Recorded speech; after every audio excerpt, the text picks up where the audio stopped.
Good evening, everybody. Welcome to GISD Athletic Complex, Birkelbach Field, and welcome to the Battle of the San Gabriel, the Crosstown Classic. We're finally back in action. Georgetown, Eastview here tonight, back in the same district. It's been too long since this has happened, Kelly Duvall. And now tonight, Eastview plays the first-year host. They are the home team tonight here at Birkelbach. Georgetown will be on the far side of the field. But the battle is renewed. The rivalry now continues. These two teams get to go to battle on the football field. They have in baseball and basketball and other sports, but now football, it's all come full circle, and they're back in the same district. I am so excited about this game tonight and looking forward to a great matchup between these two teams. For me, I wish this game had continued pre-district whenever Eastview went D1 or D2 and we were D1. But we're back in the same district now, so it's back on. It's like the feeling of Texas and A&M not playing anymore. Texas and Arkansas ending when they all split. And it's just the right thing about Georgetown ISD and Georgetown football. And tonight it all takes place in year number one, back in the same district. And it'll be fun to watch because this school district continues to grow. How long until the third high school? Will Eastview or Georgetown make that leap to 6A? Eastview is actually a bigger school than Georgetown now by the numbers. And so it'll be interesting to watch that over the next few years before the third high school comes about. But a lot of changes that you look on the field. Michael Wall, the new coach for Eastview, in his first year back at the helm, or in the helm here at Eastview, and a lot of newness. It's like you see at college and at pro football and everywhere else. That first year coaching extent, you just never know. Right. And put in new schemes. Young players playing. A quarterback that we'll see tonight that seems to be the lead rusher for Eastview, as well as the quarterback in Ty Blair, a sophomore, running the offense. And so just a different aspect here for Eastview as they go through these changes with Coach Michael Wall. Coach Griffin had great things to say about him at the coaches show the other night. But, man, I tell you what, Coach didn't want to talk about it. He wanted to play it down. It's a faceless team. It's a nameless team. We're just going to try to go 1-0. But these players know. They grew up together. They go to school together from elementary, middle school, and then all of a sudden at high school they're split, and the competition gets a little bit bigger and a little bit more important. And now it all comes to fruition here on the field between the Eagles and the home team, the Patriots, tonight. Well, and whenever both the teams took the field, whenever they started their warm-ups, you could see the Georgetown players and the Eastview players that knew each other pointing to each other, not in a negative way, just saying hello. And so it's a rivalry. It's a friendly rivalry, which is what this should be. And I'm excited to see this game happen tonight. These two teams come in on different spectrums, though. Right. Eastview comes into the ball game 0-6 on the year, 0-3 in district play. Some tough ball games that they've played. They've already played the toughest competition in the district for the most part. They played College Station. They played Cedar Park. They played Leander Glen. Three schools that are good, formidable opponents. College Station, obviously, a top 10 school in the state. Eastview doesn't get any easier next week, though. They go and play at A&M Consolidated when Georgetown comes back home and takes on College Station. But Georgetown on the opposite end of that. They're 4-2 overall, 2-1 in district. They're only lost to A&M Consolidated by 14 back in the opening week of district play. They've got their they kind of control their own destiny. If they win the games they're supposed to win and put up good fights like they have done against two tough opponents in Liberty Hill and A&M Consolidated, this Georgetown team looks to try to be one of those playoff teams out of District 11. And so tonight, one of those games that I think if you look at it from the Georgetown perspective, you want to win this. You have to win this game. Right. Continue to fight and be towards the top. Beat the teams that you have to beat. What does Eastview have to lose? And we were joined by Dave England. He's here with us tonight. Dave, you know, that's the scary thing about an Eastview team like this. They have nothing to lose. Everything could come out of the playbook. I mean, all the trickeration could come to in full effect tonight, and the Eagles have to be prepared for that.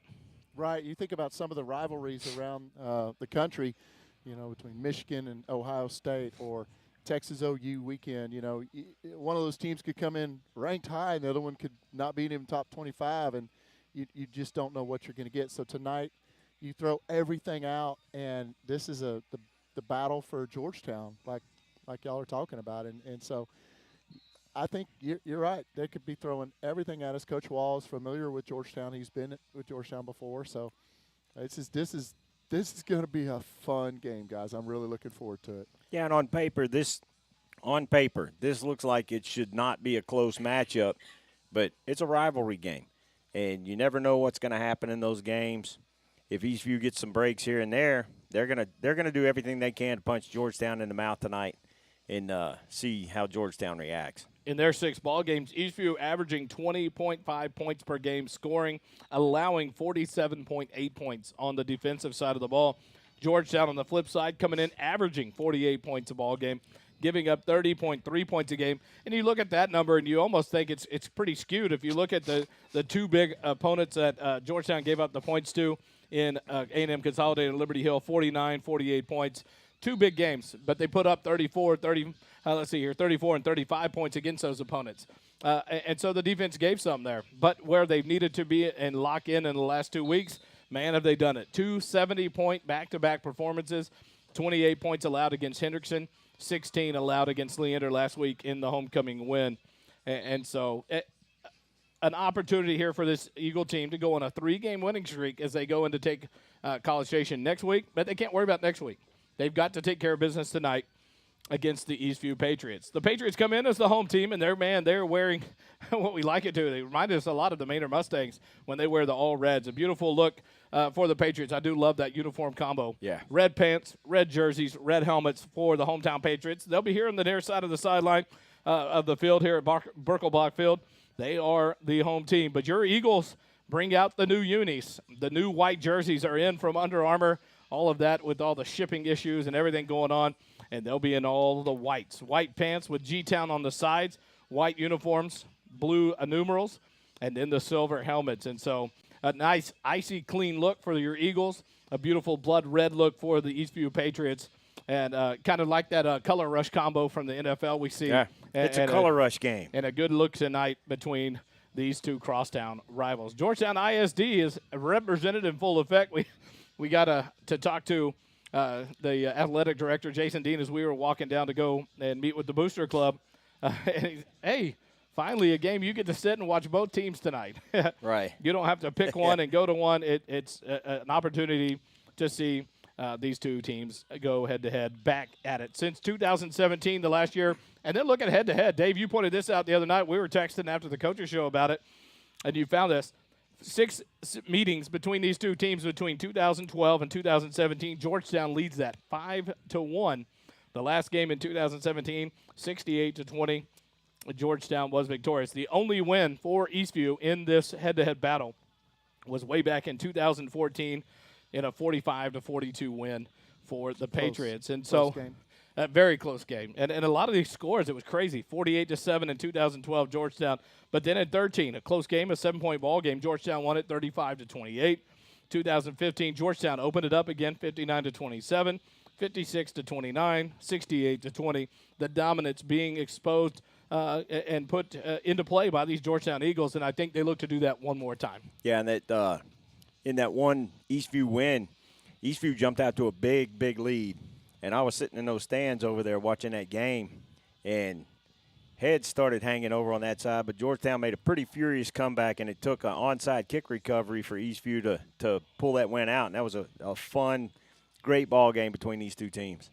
Texas High School Coaches Association, the officials, it's an official appreciation night for all of our officials. And I tell you what these guys and gals go through to officiate these contests, be it football, baseball, basketball, it doesn't matter. Every sport, you have officials that are out scoring golf tournaments, tennis tournaments, volleyball. They do it all, and so we do appreciate them as much as we will give them the hardest time in the world. And when a bad call gets made, because it's a sport of competition. But we do appreciate each and everything they do, and each and every week that they commit to come out and officiate these games. And so we are very thankful tonight. Each night, you think about it, each game here is about 8 to 10 officials. And you put that across the state of Texas, that's a lot of officials out there each and every night. Yeah, and Tasso, the Officials Association, they are begging for referees. So I'll say this. If you played high school ball, if you played some college ball, if you just like the competition and being on the field, officiating is a great way to do that. I umpired high school baseball for several years, and it was a blast just being back on the field and enjoying the competition. So if you're interested in that, go to TASO's website. It's the Texas Association of Sports Officials website, and sign up. Or if you sit in the stands and gripe about them, join on. Yeah. Go fix it. Plenty of applications available. One of my fondest memories ever, my boys playing baseball growing up, we went to a game in Austin, and umpire was doing it. I mean, it was the middle of July, hot baseball game. This umpire just doing the best job he could possibly do and doing a good job. But, of course, one side's never happy. Right. And so during the middle of an inning, he turned around and went to his little lunch box that was there on the fence. And he turned around and someone said something, and he said, hey, just to let you guys know, also here in my lunchbox, I have applications. So if any of you obviously believe you can do a lot better than me, please fill out one of these. We could use more officials. It stopped the rest of the ball game. And so it was one of those, all the parents kind of went, okay, he got everybody. Yeah. It didn't matter if you were arguing at that point or not. You were going to say something. Yep. He got you. And so they do keep a sense of humor in that, and they have to, and let it kind of like the duck theory. The water has to run off their back and all the criticism they face, doing the best job that they possibly can. And these guys make just enough money to cover their fuel and a meal maybe per game. So it's not like they're making a lot of money doing this.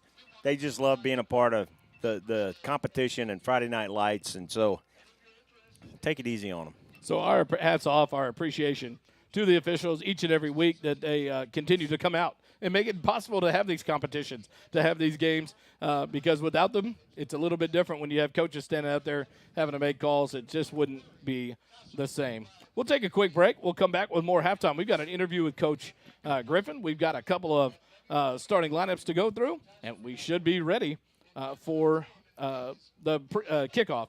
But we'll go through right now, take a short time out, be right back with more Eagle football here on SHN.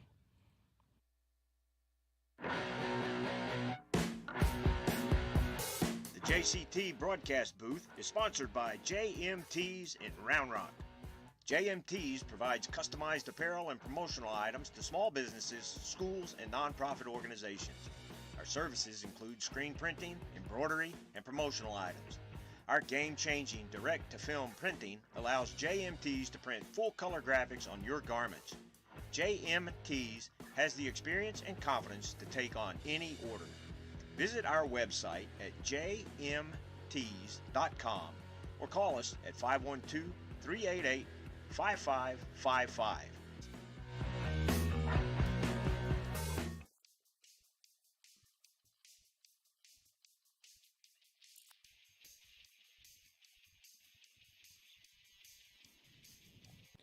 And we're back here live in the JCT Memorial Broadcast booth, brought to you by JMT's. Omar and Susie Tompkins, your sponsors, jmts.com. Visit them. Thank you for bringing us this broadcast booth each and every game. Kelly? So I got the opportunity to visit with Coach Griffin like he so graciously does with us each week. And we talked about last week's big victory over the Leander Lions, and then this big game tonight and how they prepared for this renewed rivalry, getting ready for the Patriots this week. And here's that interview.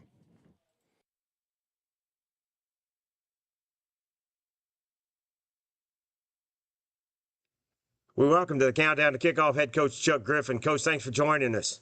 Hey, thanks, Kelly. Great to be here. Hey, you come off another big win, hang another 70 spot up on the board. The offense is clicking. Talk about this win this week against the Leander Lions. No, just proud of our guys, proud of our effort. Anytime you have a game like that, you're always concerned about the next week. Get a little full of yourself, maybe not practicing very hard, but to be able to do that 2 weeks in a row just, shows our kids' dedication, how hard they're working and what they're trying to do. And, I tell our coaches it's hard to score 70 points against a strong north wind. So to be able to do it 2 weeks in a row against two District 11 5A opponents is pretty special. So proud of our kids and what they're doing. Yeah, and you can't talk about this win without talking about the offense. But this week it's a little bit different because the normal names that we talk about weren't the huge producers as far as yardage goes.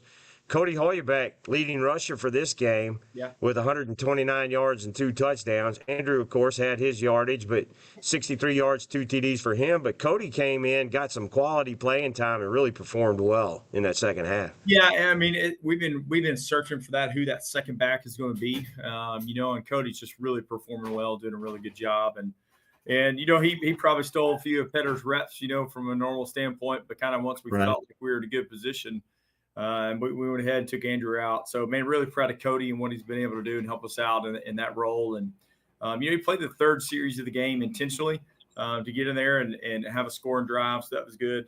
You talked about Petter's 63 carries. He had that on or 63 yards. He had that on just 6 carries and 2 touchdowns in that 63. So still pretty special, as far as stats go. And we got, Westbrook Bruce had a really big night as a receiver. He's kind of been just a guy that's been steady for us doing what we've asked him to do. And then it's really cool to see him have a big night last week as well. And not saying the normal performers didn't perform, but with the extra playing time that some of these guys got this week, they were able to step up and put some pretty nice numbers up on the board. Yeah. Also, with all the playing time that some of the backups got this week, on defensive side of the ball, 20 players registered tackles in this game. 20 separate players. That's almost 2 entirely new defenses making tackles in this football game. Yeah. Pretty awesome to see that as well. I mean, really proud of our defense and their effort and what they were able to do this week as well. And, got a couple of big stops in the game and had 5 turnovers in the game, which is huge. And so really good to see that and see guys perform well. So excited about what our defense was able to do. Yeah, and the defense in a couple of games struggled a little bit, but it really seems like they're starting to click and really come around to what Coach Nicky is trying to put across to these kids. Yeah, I think so. And they're getting better just at the scheme and what they're doing and growing up as players. There's a lot of new faces out there. So a lot of them, this is only 6 varsity games, so they're growing as they go. So really special to see that and how well they're doing. So we can finally talk about it. It's Eastview Week. The Crosstown Classic is kind of what we're calling it on this side of the microphone and the screen. What are you looking for in Eastview this week? Coach Wall is going to do an excellent job. He's a Georgetown guy. Has been here on our staff as well, and we know he's a really good coach, and we're going to do a really good job there.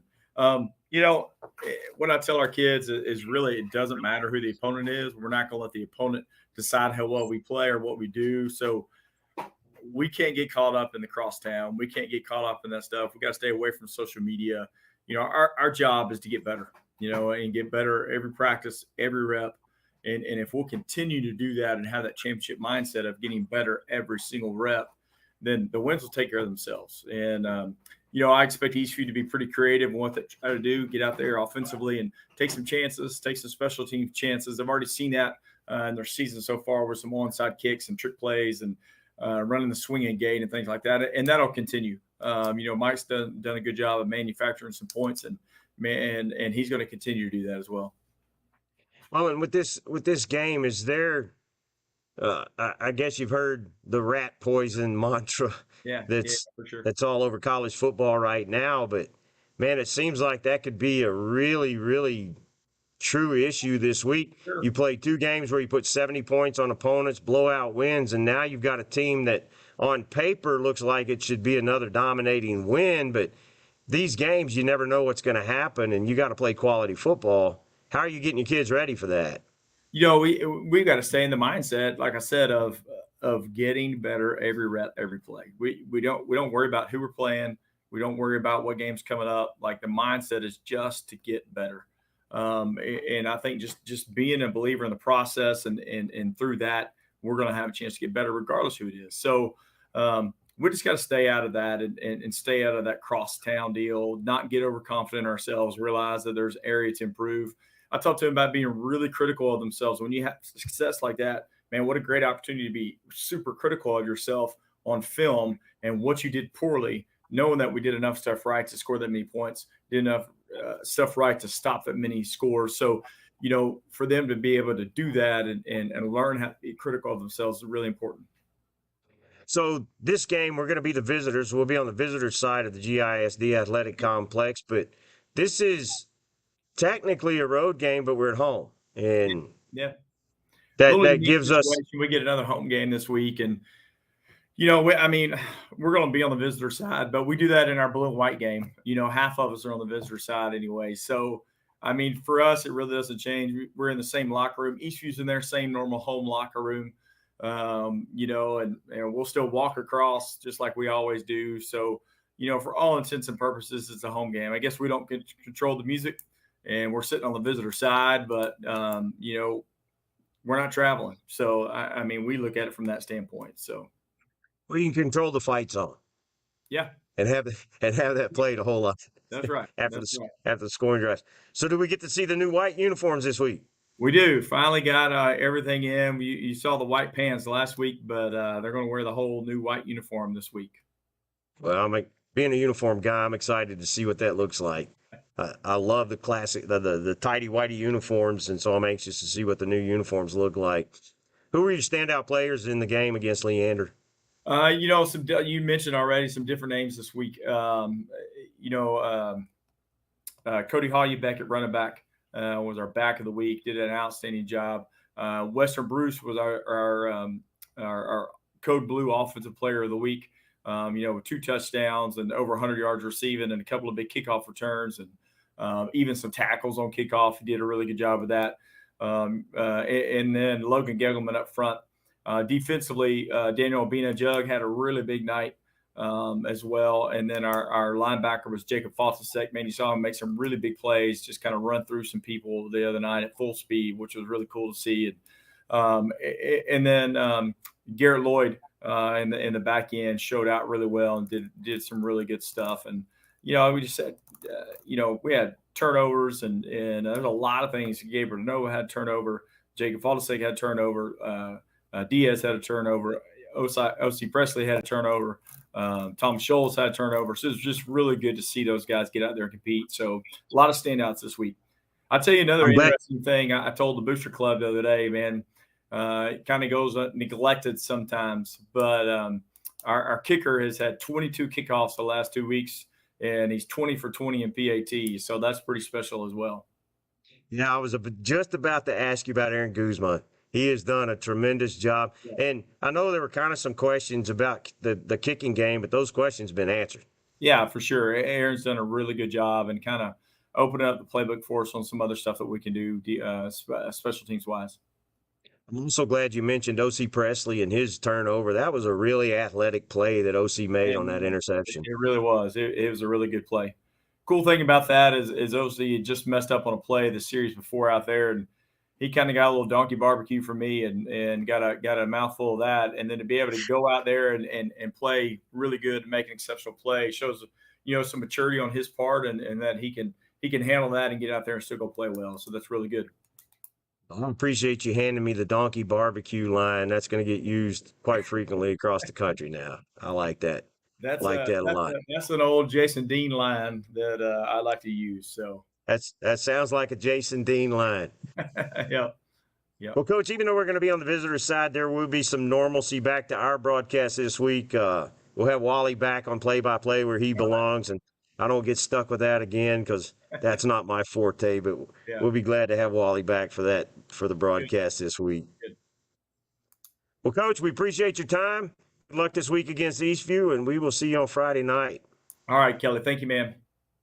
Folks, that's head coach Chuck Griffin. Countdown to kickoff continues.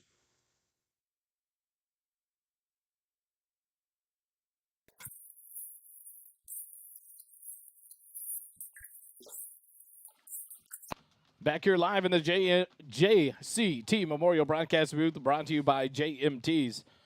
JMTs provides customized apparel and promotional items to small businesses, schools, and nonprofits. JMTs has the experience and confidence to take on any order. Visit jmts.com. Omar and Susie Tompkins, the owners of jmts.com, hopefully going to join us here tonight as guests in the broadcast booth. We await the beginning of tonight's ball game. 17 and a half minutes left here on the clock. Both dance teams, the Georgettes and the cheerleaders, awaiting the arrival of the Eagles. The Patriots, their cheer team and dance team, ready to go with their inflatable, waiting for the Patriots as well. Dave, we go to you tonight. Weather forecast for tonight's ball game? Beautiful night, a few clouds out and about, but there's no rain inside. It's 84 degrees, winds south-southeast at 6 miles an hour. Perfect night. The sun is setting in about 8 minutes. Love to see the student section filling in across the way there for the Georgetown Eagles, and the crowd filling up on the far side. The band ready to go in the stands here on the near side. Fans trickling in for the Patriots. The Patriot band ready to go as you hear them in the background of our broadcast as well. But the battle, Dave, you said it, a beautiful red, white, and blue night tonight. I tell you what, it's kind of funny. If you look at the Patriot dancers, they have a blue and silver pom-pom and a red pom-pom, and our girls have the opposite. The red pom-poms tonight, and so it's funny, both school colors back and forth. But the battle tonight between your Eagles and the Eastview Patriots. The Georgetown Eagles, the rest of their schedule goes as following tonight. We're on the road technically against Eastview. Next Friday night on the 21st, we will host College Station at a 7 p.m. kick. And then on the 28th, that'll be our Thursday night ball game. We'll be at Gupton Stadium to take on the Leander Glen Grizzlies. And then we'll finish up the regular season on the 4th of November home and host to the Cedar Park Timberwolves. Boys, you look at the games across the area. Don't even look across the state. Games across the area tonight. There's some great football games. Westlake at Dripping Springs, a battle of the unbeatens. I'm going to be keeping an eye on that one. Westlake goes into the Drip for the first time ever in football. And Dripping Springs, an impressive year right now. 6-0 at 6A. Right. They bumped up, and I tell you what, their last game they had a memory of 5A wasn't too friendly as Georgetown went into Dripping Springs and punched him in the mouth and knocked him out with an undefeated season and made him go home 10-1. And the Eagles advanced in the playoffs. But, man, they have come out on fire. Austin Novosad has been great for the Tigers. And so that'll be a battle tonight. The number one team in the state and one of the top teams in the country in the Westlake Chaparrals going for their 4th state title in a row this year under new head coach Tony Salazar, who took over this season. But that'll be a fun one. Vandergrift taking on I went blank all of a sudden. Vandergrift has a big game tonight. Lake Travis, a big game tonight against Anderson there at House Park. And so a lot of good football going on across the area. And so it'll be fun to keep up with those scores in the district to see what Cedar Park does. It's an abnormal year when Cedar Park is sitting on the year 1-5 with only one win in district at this point of the season. Vandergrift's taking on Round Rock tonight. That it is. But, yeah, exactly to what you were just saying, Wally. It's so strange to see Cedar Park at the bottom of the standings this year with that one victory. And that the lone victory they've had has been against this Eastview team, and Eastview is winless. And Eastview has been competitive throughout the past couple of years, so it's kind of strange to see those two at the bottom having played each other and that be the only victory that either one of those teams has. The rest of the schedule for Eastview this year after tonight's game, they'll be on the road at A&M Consolidated next week. On the 28th, they take on Hendrickson Hawks at home. And then on November the 4th, they'll be on the road to take on the Leander Lions in their final game. And so it'll be a battle tonight. Eastview has nothing to lose. I think that's clear and obvious. And they have a lot of pride on the line. It's a battle of crosstown rivals, and they want to hang an L in the column for the Georgetown Eagles. And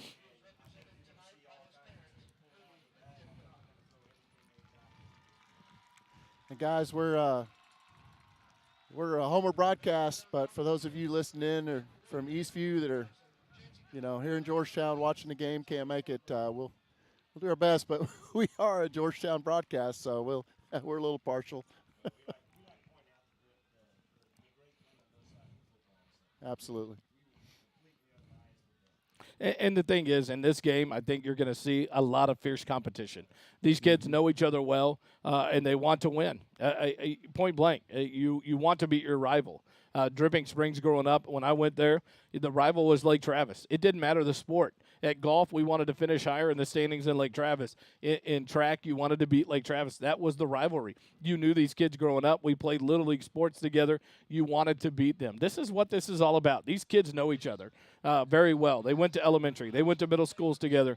And now on the biggest stage in high school on a Friday night, they get to represent their schools against their friends.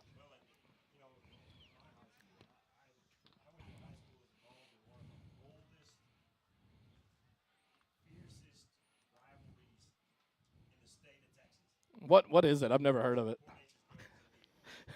it's a Midtown Madness, huge Mid-County Madness. It is a huge game every year. Bum Phillips Bowl.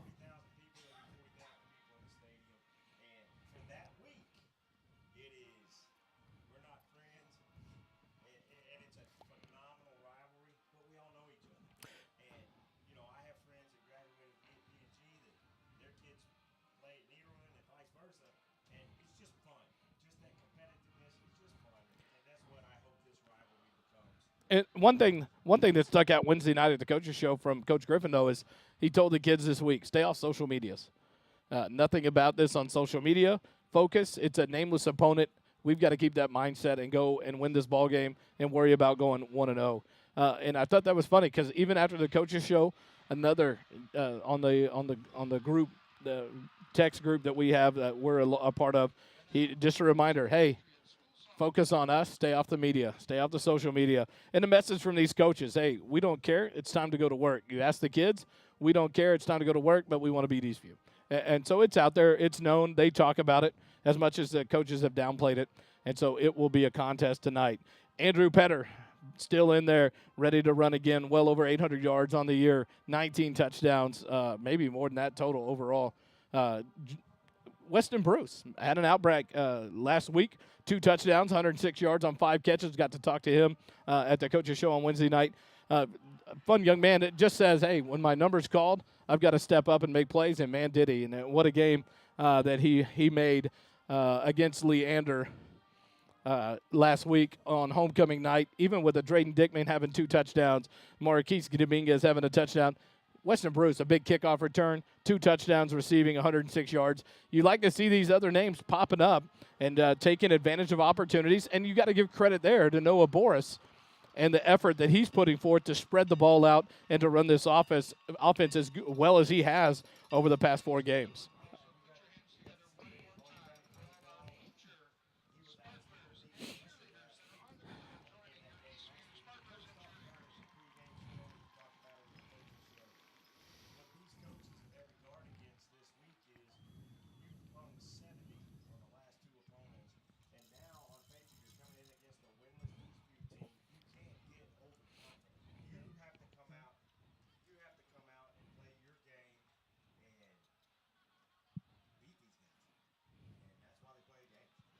And it'll be a fun one tonight. The Georgetown Eagles in the all-whites. White pants with G-Town on the leg. White uniform tops, the silver helmets. The Eastview Patriots, the home team tonight here at GISD Athletic Complex at Birkelbach Field. They're in the all-reds. Red pants, red jersey tops, red helmets. They'll be on the near side. They get ready to run through the EV inflatable here on the near side as your Georgetown Eagles slowly walk behind the visitor bleachers on the other side, about to make their pass through their fans. And that'll be fun to watch. Dave will zoom in and get that as they come. And here they come on the south end of the stadium. They come in carrying the flags, and they'll make their way through the stadium, something we enjoy each and every week. It's just so different to be at home at Birkelbach Field, but be the visitors, and to see them across the way in the front of the visitor stands as they get prepared to make way. The Georgetown crowd filling up nicely across the way. The Eagle student section about halfway already, and there they go, making that noise. Try to go to some of that.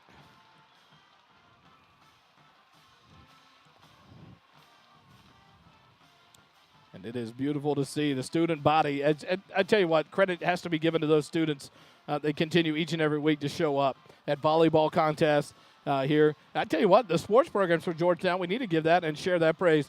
Doing a great job.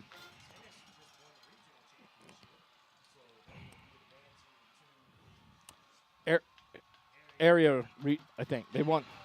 something. But they're both doing well.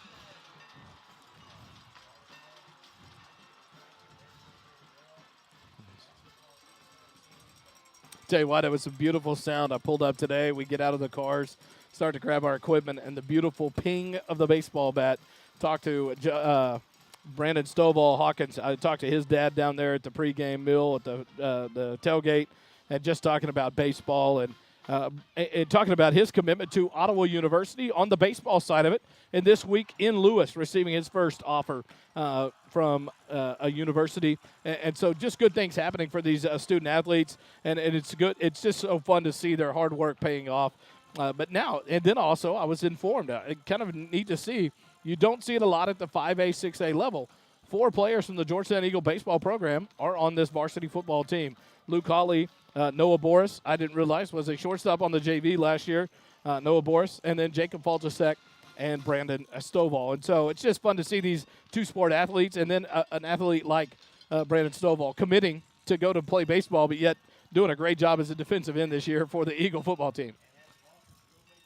Absolutely. And here come the Eagles. They are now through the stands, getting ready, warming up before they come through their inflatable. Let's take a quick timeout. When we come back, we'll be ready for the national anthem, the coin flip, and the start of tonight's ball game. You're listening to Georgetown Eagle Football live here on SHN Sports. The JCT broadcast booth is sponsored by JMT's in Round Rock. JMT's provides customized apparel and promotional items to small businesses, schools, and nonprofit organizations. Our services include screen printing, embroidery, and promotional items. Our game-changing direct-to-film printing allows JMT's to print full-color graphics on your garments.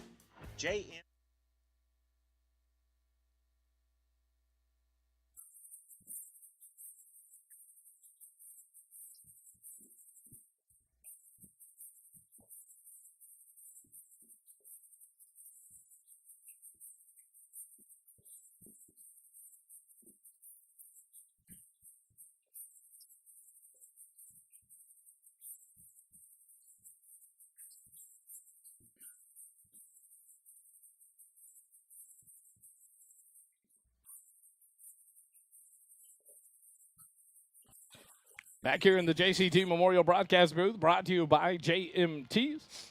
And now we'll just go quickly to Kelly. He's got the starting lineup for your Georgetown Eagles. We will start with the offense tonight.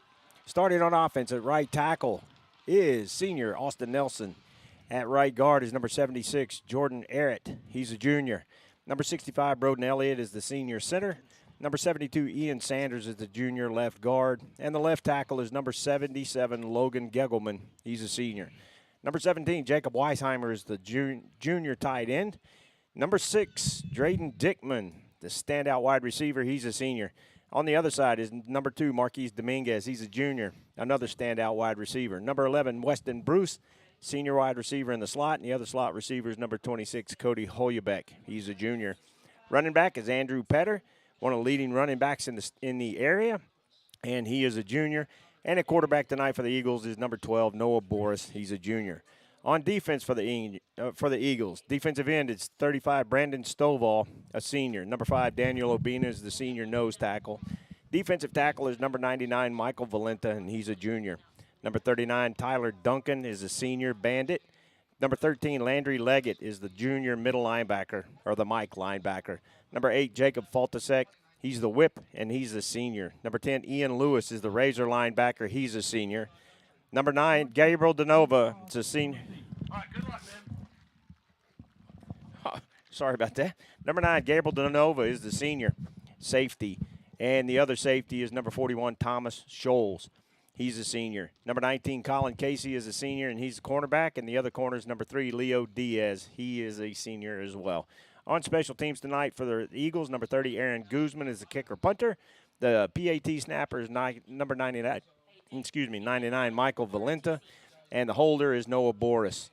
The long snapper on punts is number 41, Thomas Scholes. And our returner tonight is Drayden Dickman, and you'll probably see Andrew Petter back there as well. And that's the starting lineup for your Georgetown Eagles tonight. The colors being presented by the Navy Junior ROTC from Eastview High School as they make their way on to the field. And we will prepare them as they get prepared for the presentation of the colors, and we will go to the national anthem immediately following.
Back here in the JCT Memorial Broadcast booth as the colors make their way up the field and the teams get ready for actions. Your captains tonight, Eastview sent number 3, Elder Isopunwu, number 14, Alessandro DJ Perez, number 15, Carlos Ramirez, number 68, Davis Jones, and their sole representative at midfield was number 74, Marcus Honstein.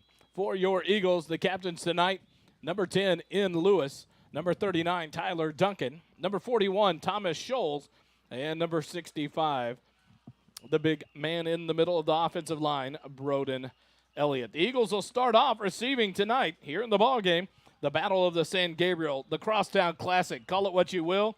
It should be a good ball game as these two crosstown rivals, both representing Georgetown Independent School District, go head-to-head for the first time since 2017. As the officials meet at midfield, the Patriots on the near side, they will be kicking from the south into the field to the north. The Eagles will receive from the north end. They'll be going left to right here in quarter number 1. Drayden Dickman and Andrew Petter will drop back for the Eagles to start things out tonight.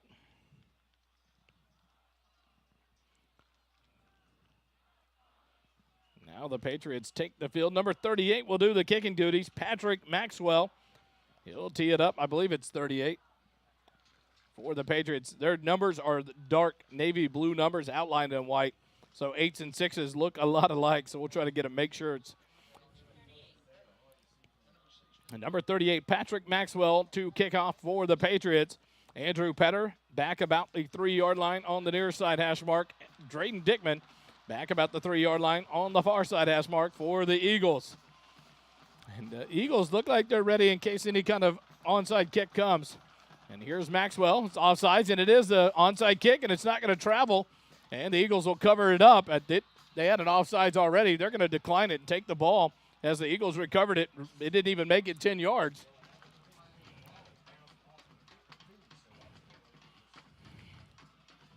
And so now the Eagles will have it with great field position. They'll be at the 49-yard line of Eastview to start their first possession. I'm not real sure I'd want to give Georgetown that short field to start the game.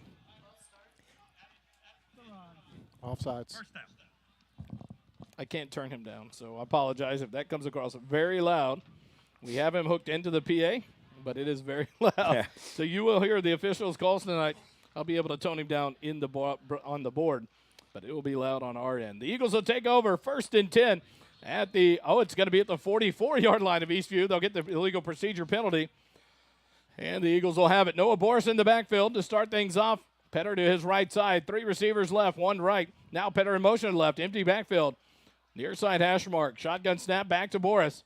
Quick screen out to the left side. Caught by Dickman. He's got a couple blockers up past the 40, up past the 35, and finally driven out of bounds about the 30-yard line. A nice gain of 14 yards. It's a borrow for Morrow first down. Coach talked about it in the interview and talked about it at the pregame show that they were going to be ready for the trickery, and he even mentioned trickery on special teams, so they were ready for that. It'll be 1st and 10 from the 30-yard line of Eastview. A nice 14-yard gain on first down. 2 receivers left, 1 right. Petter right side of Boris, far side hash mark. Now a man in motion. Fake the hand up. Nope, give it to Petter. He cuts back up past the 30, drags a blocker or a tackler forward, gets past the 25, down to the 24. It'll be 2nd and 4 now for your Eagles. Andrew has just done a tremendous job of running the football this year, and I would expect you're going to get a heavy dose of Andrew running the football tonight. 2nd and 4 from the 24 of Eastview. 1 receiver left, 1 right. 2 tight ends. Petter directly behind Boris in the backfield. Snap back. Boris looks. Quick pass out to the left side. Marquise makes the catch on the far sideline and out of bounds about the 15. And that'll be enough for a borrow from Morrow first down inside the Smoothie King red zone. 1st and 10 for your Eagles at the 15-yard line. Wally, I don't know if you noticed or not, but Andrew never moved. Petter never moved, and the linebacker that's spying him never moved. So you took a man out of the play. And same pass quickly out to Dominguez. Makes a man miss. Oh, now ball's out, and it'll go out of bounds, but it'll be a loss of yardage here. It got punched out of Dominguez's hands. So that'll be a loss of about 5 yards back to the 20-yard line, where it'll be 2nd and 15. Eagles are fortunate that ball rolled out of bounds because it was nothing but red jerseys over there. So 2nd and 15 from the 20. We're in the Smoothie King red zone. Smoothie King at Wolf Ranch, blending goodness to fuel your greatness. Boris alone in the backfield now. Receiver left, 2 receivers right. Far side hash mark, left receiver in motion. It's Petter on a sweep. He'll get the handoff. Good block there, about the 20. He's up past the 15. Carries tacklers forward to about the 10-yard line where he's gang tackled out of bounds. And that'll bring up a short 3rd and 5 now for the Eagles. Nice 10-yard gain on 2nd down, making a more manageable 3rd down for the Eagles. Love to see Andrew get the ball a lot, get that fan base going, the Petter heads. I'm all excited to get going. One thing I missed in Vegas last week, the Petter head. 3rd and 5 for the Eagles. 2 receivers left, 1 right. Petter offset to the left of Boris in the shotgun. Make it the right side now as he flops over near side hash mark. 11 minutes, 1 second left. Man offsides, free play. Boris, he's going to throw back a screen across the right side. Petter gets it, and he's tackled inside the 5 down to the 3-yard line. That'll bring up a 1st and goal. And I have a feeling they'll take the results of the play, make it 1st and goal at the 3. We'll see what they call here. I can't read the number on the guy that made the tackle. I think it was number 21. Penalties decline. Play results in a first down. And there is our official. It is a first down. They declined the offside penalty. It'll be 1st and goal for your Eagles. The borrow from Morrow first down at the 3-yard line. Christian Lansdale, I think, is the one that made that tackle, and he did a good job of tackling Andrew in the open field, wrapped him up, and took him to the ground. 2 receivers left, no receivers right. Petter offset to the left of Boris in the backfield. Now we'll move to the right side. Near side hash mark. Jacob Weisheimer, the tight end, moves to the right side. Now a man in motion is Dickman. He'll curl back behind Boris, flip it to Petter. Petter's going to take it right up the middle, untouched. Touchdown, Georgetown. A 3-yard touchdown run by Andrew Petter with 10:27 left here in the first quarter. And the Eagles take the early 6-0 lead. The onside kick attempt backfires here. Petter's going to Petter, and whenever you give him a short field and let him tote that ball, he's going to put it in the end zone. Our official statistician has told us unofficially that he has only been tackled for 1 tackle this season that was a loss. The Georgetown Lumber and Supply extra point attempt is up and good by Aaron Guzman. Now on a run of 21 out of 21 in the last 3 games. And the Eagles take a 7-0 lead. Quick timeout. Back with more Eagle football and SHN in a moment.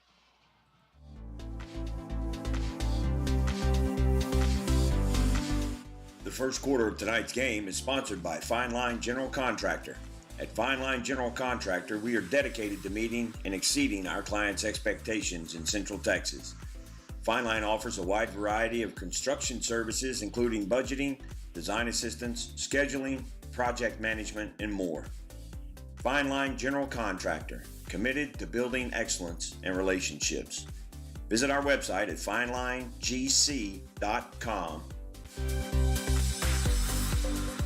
Back in the JCT Memorial broadcast booth, the Eagles put 7 points on the board in a minute 33 seconds. The Georgetown Eagle Football Booster Club scoring drive summary, 44 yards, 7 plays, a minute 33 off the clock. Capped off by a 3-yard touchdown run, the 23rd overall touchdown of the year for Mr. Andrew Petter. Do they return the favor here? I don't think. Onside kick? The Syntex shirt and embroidery kickoff comes from Guzman. He'll boot it deep and to the far side. It'll be fielded. Nope, they'll let it go out of bounds. It goes out of bounds inside the 10. So Eastview will get it with good field position. Should be about the 30-yard line. And we'll go down to the official. Be ready. It will be loud. Kick out of bounds. Kicking team. Ball will be placed on the 30-yard line. First down. So 1st and 10 for the Patriots at the 30-yard line. And Kelly, now the defense goes to work for the Eagles. Yeah, and the defense has greatly improved since those 2 games that were losses for the Eagles against Liberty Hill and A&M Consolidated, 2 quality ranked teams. So got some handshaking going on right there. That's cool. Love to see that.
And you also, when you do that right in front of the entire coaching staff of Eastview, that it's going to get the refs are going to hear that.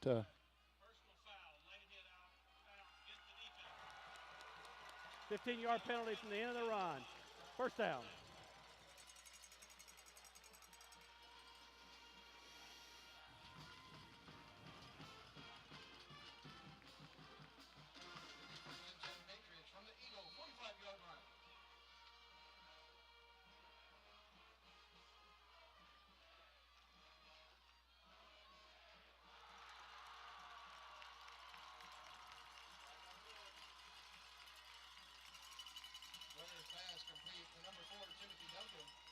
Wally, that's something that Holder was telling us pregame, that that's the majority of their offense is those inside slants.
a fumble forward, so the ball's going to be spotted at the 27.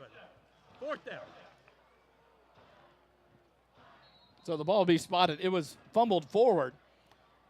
So they spotted it back. He said the 27. It will be at the 22-yard line.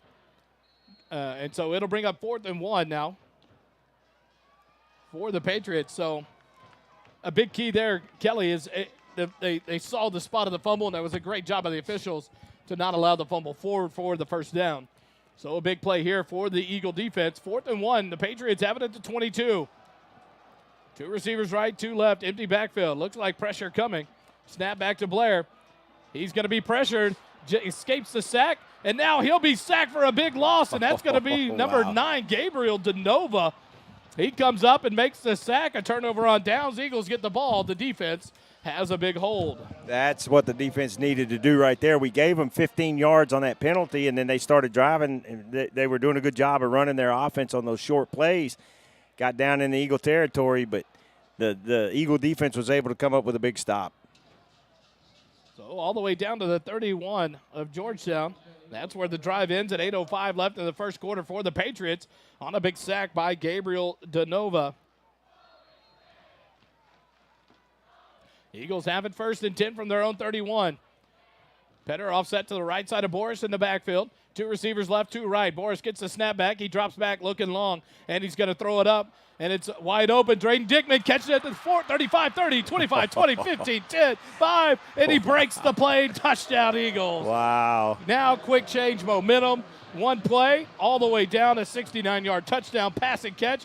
Noah Boris to Drayden Dickman, and the Eagle offense pays off and lets the defense know, hey, you got us the ball, we put it in the end zone. Whenever Dickman caught that ball, number 5, Braden Gates, the cornerback, was just a step behind him, and then Drayden turned that speed on and just increased that, and there was no hope of catching him. G-Town Lumber and Supply extra point attempt by Aaron Guzman. Snap will come back to Boris. The hold is down. The kick is away.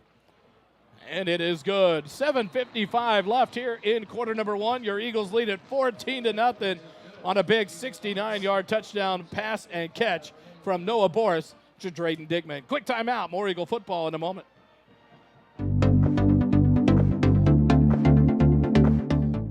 Our first down sponsor this season is Borrow from Morrow. Borrow from Morrow, our team is dedicated to providing the best mortgage experience possible. We do that by offering easy-to-use mortgage tools, including our handy mobile app, competitive rates, and assistance from an experienced loan officer. Our loan officers understand the local markets, have access to a wide variety of loan programs, and are ready to guide you through the process. Your family, your future, our focus. For your mortgage needs, remember, Matt Morrow, Borrow from Morrow. For more information, visit borrowfrommorrow.com. NMLS 464148. The Georgetown Eagle Football Booster Club scoring drive summary. 1 play, 10 seconds, 69 yards. Boris to Dickman for the touchdown. And they get ready to kick it off. The Syntec shirt and embroidery kickoff brought to you by Aaron Guzman as he tees it up. Ready to send it off for the Eagles. The ball is put into play far side. It'll be fielded on the far hash mark at the 11-yard line. Up past the 15, 20, 25. Makes a man miss, and he's going to be on the races. But he's going to be caught up and stacked down finally into Georgetown territory, maybe right at midfield. The first time the ball was fielded by a return team above the 10-yard line. And what a return there. And Coach talked about that. The special teams had been doing well on the kick returns, and that's why they started kicking it deep. Offsides, kicking team. 5 yards from the end of the run. First down. Keep in mind you've got that wind out of the south-southeast tonight, about 7 miles an hour, so he was kicking into the wind. So it'll be a offsides on the kicking team. So they'll get an additional 5 yards. So the Patriots will start out 1st and 10 in Georgetown territory at the 45-yard line. Poor kick coverage and then 5 additional yards. That's 20 yards in penalties already. 7:44 left in the first quarter. In the Fine Line GC first quarter. Can't make those mistakes. Ty Blair getting ready for the snap. It's going to be a false start, so the Eagles will get that 5 yards back. It'll be 1st and 15, and we'll go down to the field. False start. Offense, 5-yard penalty. Still first down.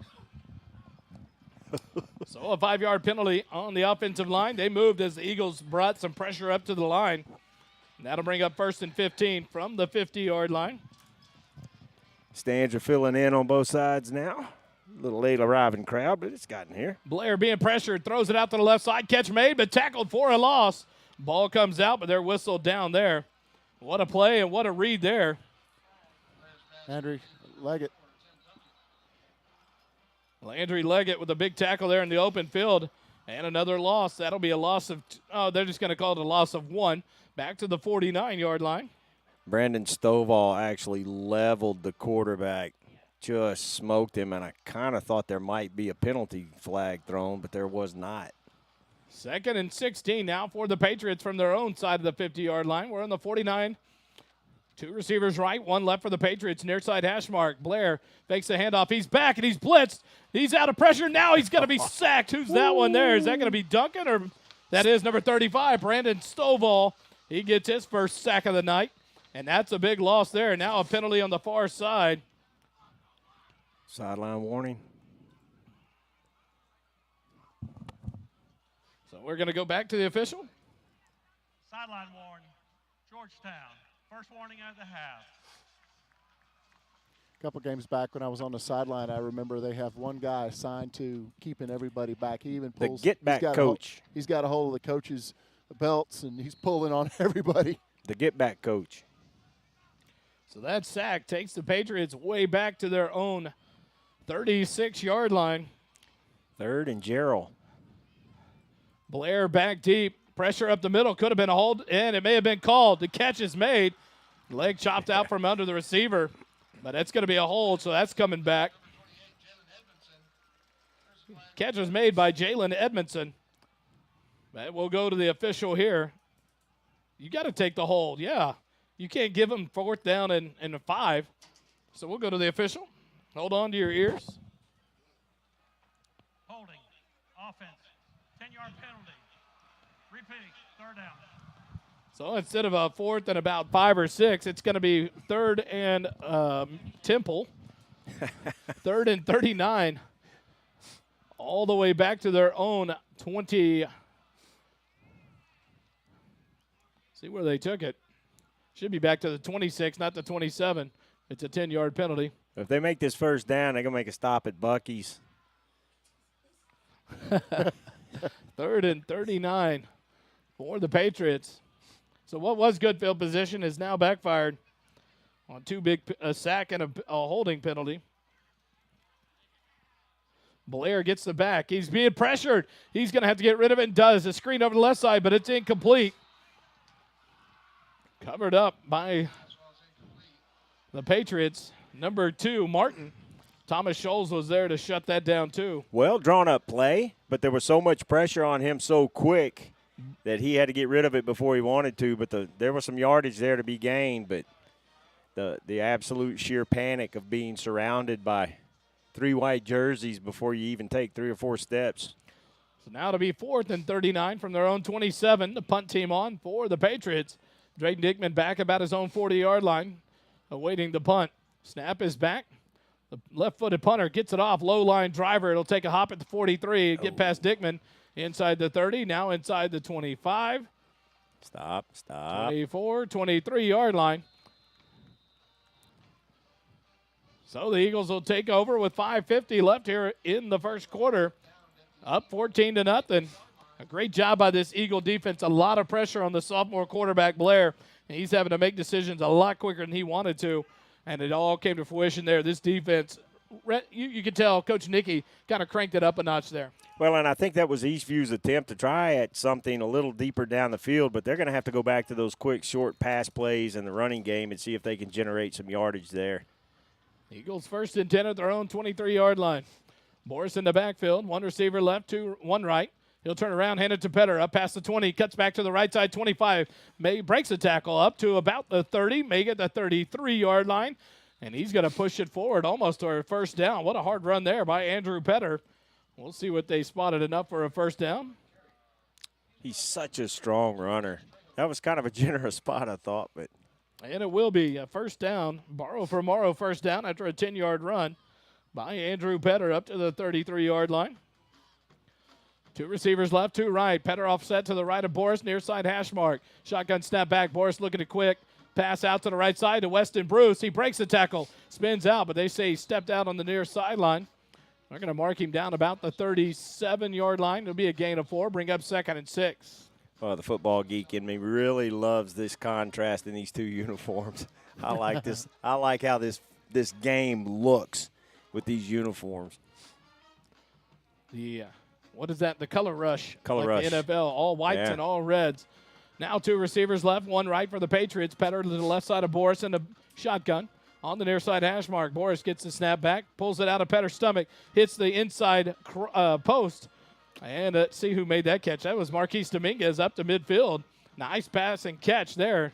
Dominguez protects the ball. Another borrow from Morrow first down at midfield for the Eagles. He kind of had that ball swinging out kind of freely, and one guy took a swipe at it and missed it. He's already had one punched out, so I was glad he covered that football up. 1st and 10 at midfield. Two receivers right, two left. Boris sends Weisheimer in motion to the left side. And now a penalty flag thrown in here. And we'll go to the official. Offense, 5-yard penalty. Still first down. So if I'll start on the Eagles, and that'll bring up 1st and 15 now from their own 45-yard line. Appreciate all our viewers on YouTube. Thanks for joining us tonight. This broadcast brought to you by SHN Sports. Boris gets the shotgun snap, fakes the handoff. Nope, gives it to Petter. He breaks the tackle up past the 50, 45. Now he's going to cut back 40. Makes 3 or 4 guys take him to the ground about the 35-yard line. A big run on 1st and 15, about an 18-yard gain for Andrew Petter up to the 36-yard line of Eastview, and another borrow from Morrow, first down. I thought he was going to run out of bounds, but he put that right foot down hard and cut back towards the middle of the field. I guess he wanted to enjoy seeing his friends from Eastview. 1st and 10 from the 36 of Eastview. Boris back, hands it off to Petter. Petter stutter steps at the line, then powers forward and carries tacklers with him all the way up to the 31-yard line. A gain of 5. It'll bring up 2nd and 5 for the Eagles. Bust out the butter and syrup because Austin Nelson got him a pancake there. That was beautiful. He just buried that kid. And he's wearing those long sleeves, so he is really whited out. 2nd and 5 from the 31. Two receivers left. Now make it two receivers right as Dickman comes in motion. Boris on the near side hash mark. Shotgun snap, fakes the handoff to Petter. He's looking for the end zone, and he's going to dump it down to, looks like the tight end, Weisheimer, and he does. Weisheimer runs over a player. Down past the 10, 5, touchdown. Oh, they're going to spot him out at the 1. Jacob Weisheimer, he ran over men on the way to the end zone and just gets pushed out at the 1 inside the Smoothie King red zone. 1st and goal. What a run by the tight end after that catch by Weisheimer. Jacob watched Andrew Petter's TED Talk on Tough Run and just started running over people, just mashing people. Smoothie King of Wolf Ranch, blending goodness to fuel your greatness. I think that was his 3rd read, too, because he was looking at the other 2 guys down the field. 1st and goal from the 1. Shotgun snap, handed off to Petter. Petter dances in to the end zone. Gets touched once he crosses the line. Touchdown, Georgetown. 3:07 left first quarter, 20-0. Now your score, another Andrew Petter touchdown, number 24 on the year. Great drive. One penalty on that drive that knocked them back 5 yards, but they ate that up real quick. And now Aaron Guzman is looking for, I believe, his 23rd straight extra point. Did I just jinx that? The G-Town Lumber and Supply extra point attempt. Snap back. The hold is down. The kick is away. And it is good. Aaron Guzman knocks it through, and the lead moves to 21. 21-0. Eagles lead the Patriots with 3:07 left here in the first quarter. Quick timeout. Back with more Eagle football on SHN.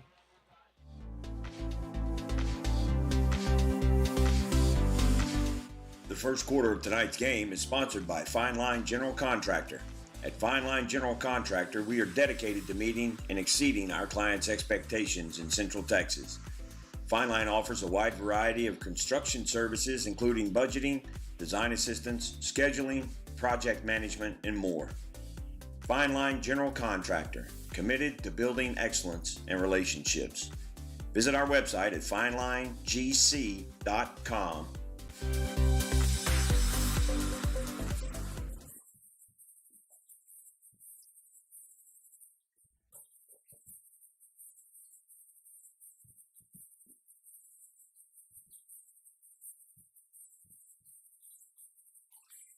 And we're back here in the JCT Memorial Broadcast booth, brought to you by JMTs.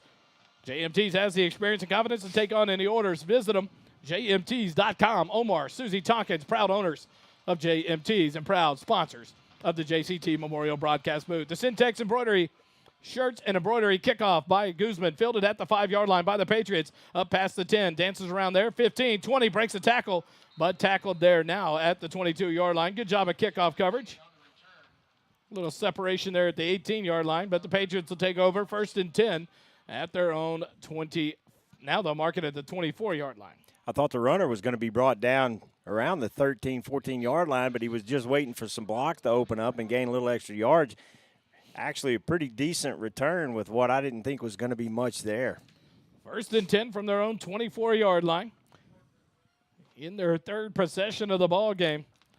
The Georgetown Eagle Football Booster Club scoring drive summary for the Eagles. 7 plays in 2 minutes, 43 seconds. It went 77 yards, capped off by the 1-yard Andrew Petter touchdown run. Blair in the backfield empty. 4 receivers left, 1 right. He drops back quickly, tries to get rid of it, and does. But it's off the hands of the receiver, and Lewis put a smackdown on the receiver. What a hit there by Lewis. Incompletion brings up 2nd and 10. Boy, we've seen a couple of times tonight, not just Ian specifically has really brought some big hits, and Ian is just really good at timing those hits. 2nd and 10 from the 24. Man in motion, Blair, quick drop. He'll pass it on the inside. The ball is dropped. There's an incompletion. He was covered up quickly at the 25-yard line. Would have been a gain of about 1 or 2. But the ball was dropped, so another incompletion brings up 3rd and 10 now for the Patriots. And I think you're starting to see some of the inexperience with Eastview because if they have any hope of getting back into this ball game, they cannot drop those passes. Quarterback's doing a good job because he is getting pressured almost every time, and you see almost vapor trails from those defensive linemen just pushing back into the pocket every time they drop back to pass. Blair in the shotgun. It's going to be an empty backfield. 3 receivers left, 2 right for the Patriots. Pressure being applied, and here comes the blitz. It's going to be, nope, a flag whistled, and they're going to blow this one dead before it ever gets going. False start. It's going to be a false start to the official. Prior to snap. False start. Offense. 5-yard penalty. Still 3rd down. I think that defensive player from Georgetown showing blitz really helped to create that penalty. So it's going to be 3rd and 15 from the 19-yard line for the Patriots. And a lot of pressure being dialed up by Coach Nicky. Now a man in the backfield, left side of Blair, far side Ashmark. 2 receivers left, 2 right. Pressure coming up the middle again. Blair drops back. He's looking to get rid of it and does, and it's off the hands of the receiver, incomplete. And that'll bring up 4th down for the Patriots, off the hands of number 4, Timothy Duncan. And now the Patriots will have to punt it away. The Eagles will get set to get the ball again with 2 minutes and 40 seconds left in the first quarter. The defense doing a great job, Kelly. That first series, a couple of penalties, got down the field, but they put up the brick wall, stopped them on the turnover on downs, and now the defense going to work for this Eagle team. They're just pinning their ears back, going after him, and Michael Valenta just laid that quarterback out right when the ball left his hand. A left-footed punt now. This one's high. It's going to be fielded at about the 47 on a fair catch by Drayden Dickman, and the Eagles will take over with 2:35 left in the first quarter, leading it by 21. 2 different style punts there by the lefty. Last one is low and line drive. He got a good hop for the Patriots. This one was high and fair caught by Dickman, and the Eagles start with great field position at their own 48-yard line. I was watching some of the activity along the line there on that snap, and I didn't see Drayden's fair catch, and I thought he was going to get massacred because I didn't see the fair catch. But thankfully, he waved the hand.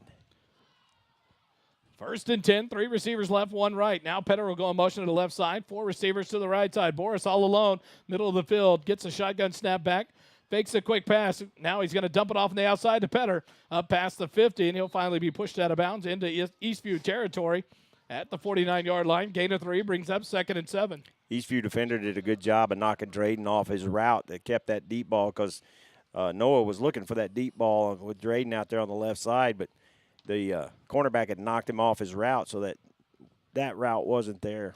2 receivers right, 1 left for the Eagles on the far side hash mark. Petter on the right side of Boris in the shotgun. 2:03 left on the clock. Man in motion, a lot of movement in the backfield now. Quick pass, Dickman at the 40, 35, breaks a tackle, 30, 25, 20. He's running away from a defender at the 10, the 5. He's going to drag him down about the 1-yard line. He had a good angle all the way across the field, and Dickman tried to escape it, but got brought down at the 1-yard line. Big pass can catch from Boris to Dickman again. And now it'll be first and goal for the Eagles. The Barrow for Morrow first down inside the Smoothie King red zone. Quickly back to the line. 2 receivers right, 1 left. Boris shotgun. Snap will come back. He'll hand it off to Andrew Petter, and he'll drive it into the end zone. Touchdown Eagles. 1:25 left in the first quarter, and the Eagles put themselves up 27-0, pending the extra point attempt by Aaron Guzman. G-Town Lumber and Supply brings you the extra point attempt for the Eagles. 2 weeks in a row, Aaron Guzman went 10 for 10 on extra points, 20 for 20 overall in the last 2 games. Now on pace for number 24 out of 24. Here on this attempt, the snap is back, the hold is down, the kick is up, and it is good. 28-0, the Georgetown Eagles lead it over Eastview. 1:25 left, first quarter, quick timeout, more Eagle football after this. Our first down sponsor this season is Borrow from Morrow. Borrow from Morrow, our team is dedicated to providing the best mortgage experience possible. We do that by offering easy-to-use mortgage tools, including our handy mobile app, competitive rates, and assistance from an experienced loan officer. Our loan officers understand the local markets, have access to a wide variety of loan programs, and are ready to guide you through the process.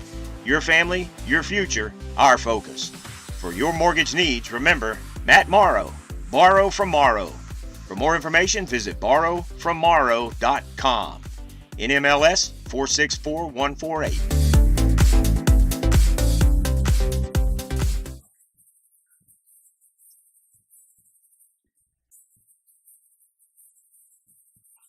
Back at the JCT Memorial Broadcast booth, the Georgetown Eagle Football Booster Club scoring drive summary. Another scoring drive for your Georgetown Eagles. It goes 52 yards in 3 plays. 1 minute, 10 seconds off the clock. Capped off by the 1-yard Andrew Petter touchdown run. Syntex shirts and embroidery kickoff by Aaron Guzman. Fielded at the 7-yard line by the Patriots. Up past the 10, 15, up past the 20. Breaks the tackle, 25, 30, and now going to be thrown down at the 35-yard line. We might want to kick away from that young man. Yes, sir. He has consistently brought that return back. Try to catch who it is. Maybe go to that 3-headed kicking monster again. I think that's the sophomore, Keyston Rainey. But he brings it out from the 7 all the way to the 35-yard line. And with 1:16 left in the half, that's where Eastview will take over. Or in the first quarter, I apologize. At their own 35-yard line. Going to be interesting because that defensive line has just been unimpeded, and Eastview's going to have to bring in some extra protection back there in the backfield if they're going to hope to get any of these passes completed. 2 receivers left. Quick pass to the right side to the sole receiver. It's a catch made at the 40-yard line, but he falls to the ground to complete the catch. Catch made by number 4, Timothy Duncan, and that's a gain of 5. Brings up 2nd and 5 for the Patriots. Those quick passes, said earlier, that's what they're going to have to do. Quick pass to the right side, but picked off. I think it's Jacob Faltasek. He's going to take it all the way for a house call. Touchdown, Georgetown. The pick 6. And it is by the linebacker, Jacob Faltasek. He read the quick hit to the right side. They went back, right back to it. Faltasek picks it off and takes it back for the touchdown. Give him the ball. Where's the can? Here comes the chest bump with Coach Nicky. And slam it in, big boy. Jacob Faltasek, another interception and another touchdown for the Eagles. What do you do? You know, what do you do? It's the first quarter's almost over, and it's already out of hand. The G-Town Lumber and Supply extra point attempt by Guzman. It is up, and it is good. You know, 50 seconds left in the first quarter, 35-0. Dave. Sometimes you see those Texas Camel football app scores, and you're like, there's no way. No way. They're going to think somebody's messing with their scoreboard tonight. Jacob Faltasek, the pick 6 for the big linebacker. One of the players we talked about earlier, Kelly, the baseball players for this Georgetown Eagle baseball team, one of the 2 state champions from the baseball team last year on this football team, a starting linebacker, and what a year he's had at linebacker for this Eagle football team, and a beautiful pick 6 there against their rivals to put the Eagles up 35-0. Let's see if I can check some of the other scores in the area real quick.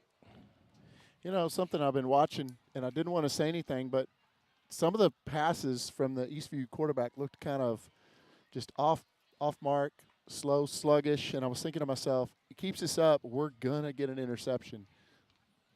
And Kelly said, those quick-hitting passes, the thing is they went right back to the same pass, and the same person, and Faltasek read it and made a great cut on the ball, intercepted it, took it to the house, and the defense continues to dominate here in the first quarter.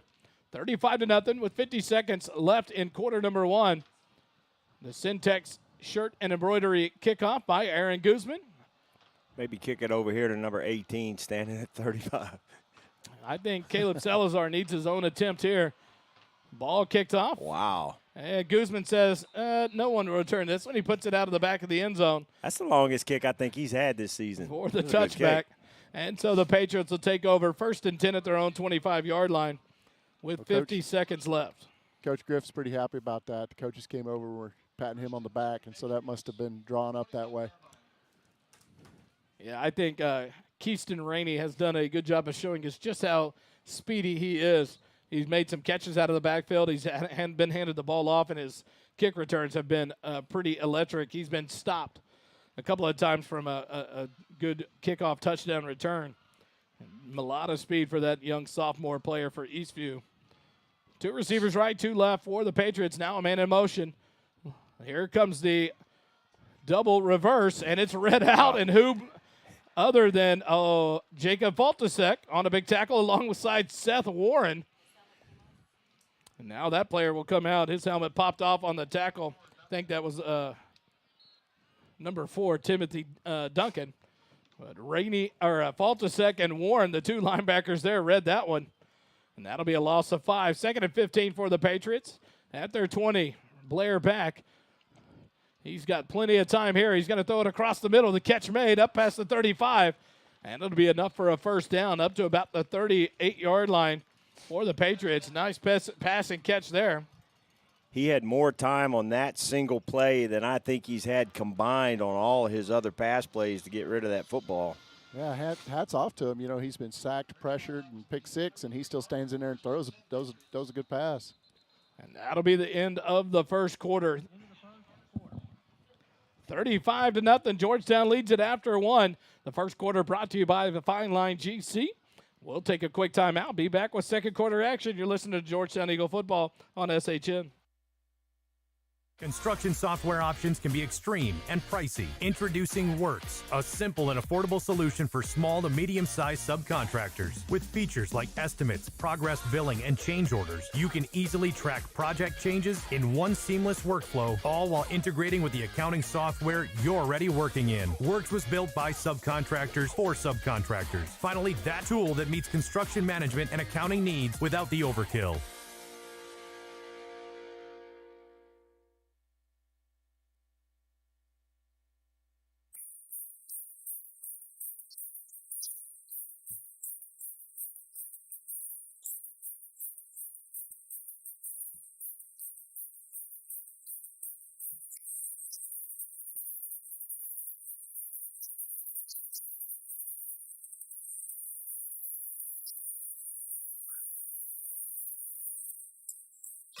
Back here in the JCT Memorial Broadcast booth. 1st and 10 for the Patriots at their 38. Blair back, pressure right up the middle. He's going to try to get rid. Now he tucks it and runs up past the 40, 45, and he'll be knocked down at midfield. A nice run there for Blair. He scrambled to save his life and does. Enough for a first down for the Patriots at midfield. Nice job of him pulling that ball down, not making a bad choice and throwing that ball to trying to squeeze it into some open receiver that wasn't there. So keeps his drive alive for the Patriots. 1st and 10 at midfield for the Patriots. 11:30 left here in the first half. Brought to you by Works Construction Management Software. Another great sponsor. I lose track of all the sponsors. They've been so good to us. 1st and 10 at the 50. Blair back to pass again. He's going to take a shot down the far right side, but it's going to be out of bounds. Nice coverage there by O.C. Presley as he kept Rainey right on the sideline. But that one goes out of bounds. It'll bring up 2nd and 10 for the Patriots. O.C. doing a little dance after that. He better be careful. He's already been flagged once tonight for something he shouldn't have done. He's feeling his oats. 2nd and 10 from the near side hash mark. 3 receivers left, 1 right for the Patriots. A running back in the backfield left side of Blair. Turn around, hand it off right up the middle. Pass midfield up to about the 46-yard line. It'll be a gain of 4 and bring up 3rd and 6 now for the Patriots. Again, I think this is going to be 4-down territory unless they take a big sack or a big loss on this play. They've got to try to generate something, and that's probably their most successful run tonight. Rainey had one earlier in the first possession out to the right side, but now they've got him out at receiver. So they've taken him out of the backfield, a different running back in the backfield for the Patriots. And so a lot of different looks coming at them, trying to figure out what options they have as this Eagle defense has gone crazy. Omarion Lucas barely gets off the field in time. 3rd and 6 from the 46. Blair gets it back. He's looking left, throws left. Pass caught and immediately hit and taken down, but right inside the 40 at the 39 for another first down. Ian Lewis makes the tackle, but enough for a Patriot first down. 7-yard gain on 3rd and 6. Patriots have it. 1st and 10 at the Georgetown 39. 3 receivers right, 1 left. Blair in the backfield has a running back to his right side. Far side hash mark. Now here comes the pressure. Lewis up the middle. Now Duncan misses him. Blair scrambles, throws it out. Almost picked off. It was off the back of Danova. He was covering his man to the near sideline, and it goes off of his shoulder, incomplete. If Gabriel turns around, he's got the May have pick. a pick 6. Yeah. Is that a towel? No, on Gabriel's backside. It looked like a black towel hanging off his back. So now it'll be 2nd and 10 from the 39 of Georgetown. Patriots have it. Trying to drive here with 9:49 left in the first half. 2 receivers right. Pressure coming. Here come the Eagles. It's going to be offside. Free play. It was a hold at the line. Not called. And the completion made on the near sideline to number 15, Carlos Ramirez. Either a gain of 5 yards and you keep the down or 5 yards in the play. Offsides. Defense. 5 yards from the previous spot. Still 2nd down. So the Eagles will be penalized 5 yards. So the Patriots will have it 2nd and 5 from the 34-yard line.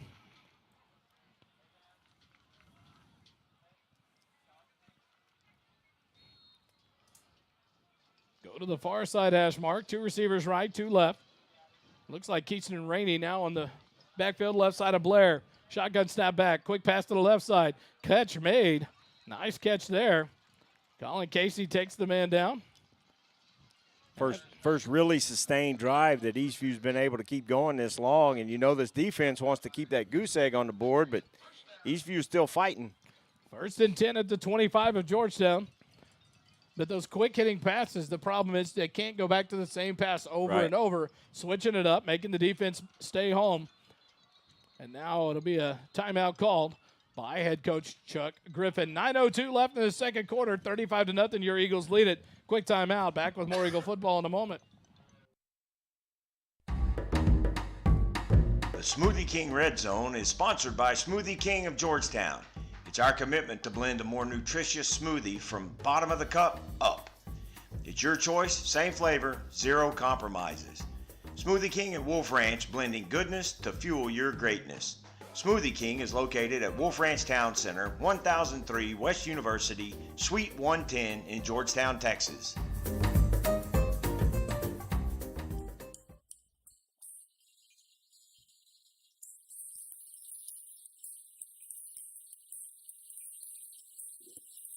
Back here in the JCT Memorial Broadcast booth, brought to you by JMTs.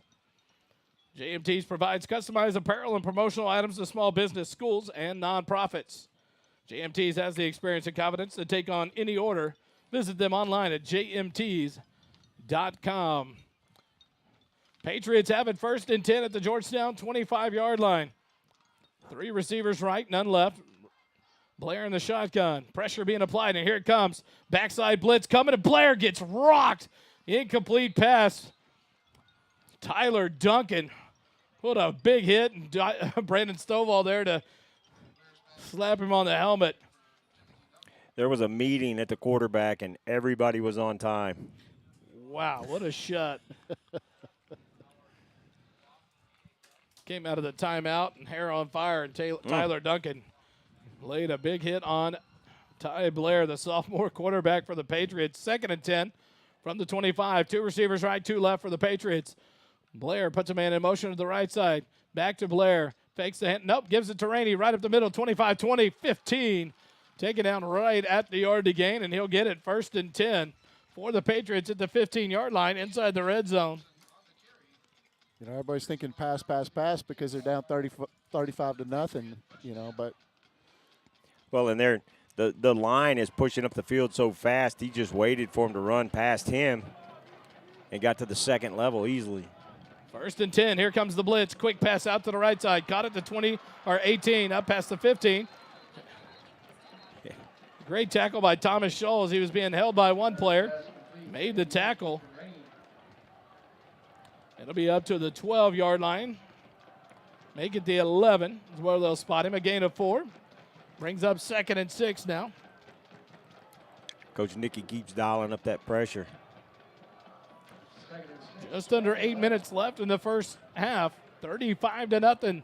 Georgetown leads it over Eastview. One receiver split all the way to the left side. Nova will have to come off quickly. He gets off in time. 2 receivers now left for the Patriots. 1 right. Blair gets it back. Should have been a false start. No call. Quick pass to the right side. It's tipped and incomplete. O.C. Presley almost got himself an interception. Jacob Faltasek, seeing him all over the field. He breaks that one up, and it brings up 3rd and 6 now for the Patriots. O.C. doing a good job out there on that corner, and we have seen the corners playing man-to-man on these Patriot receivers tonight. So with all the pressure that Coach Nicky is dialing up, these guys have done a good job to this point of playing that man coverage. 2 receivers left, 2 right. Blair in the shotgun. Snap comes back. He's going to curl to the left side. The pressure's coming. It's going to be thrown up to the end zone, and it'll be pass interference. There comes the flag there on the Eagles on the far side.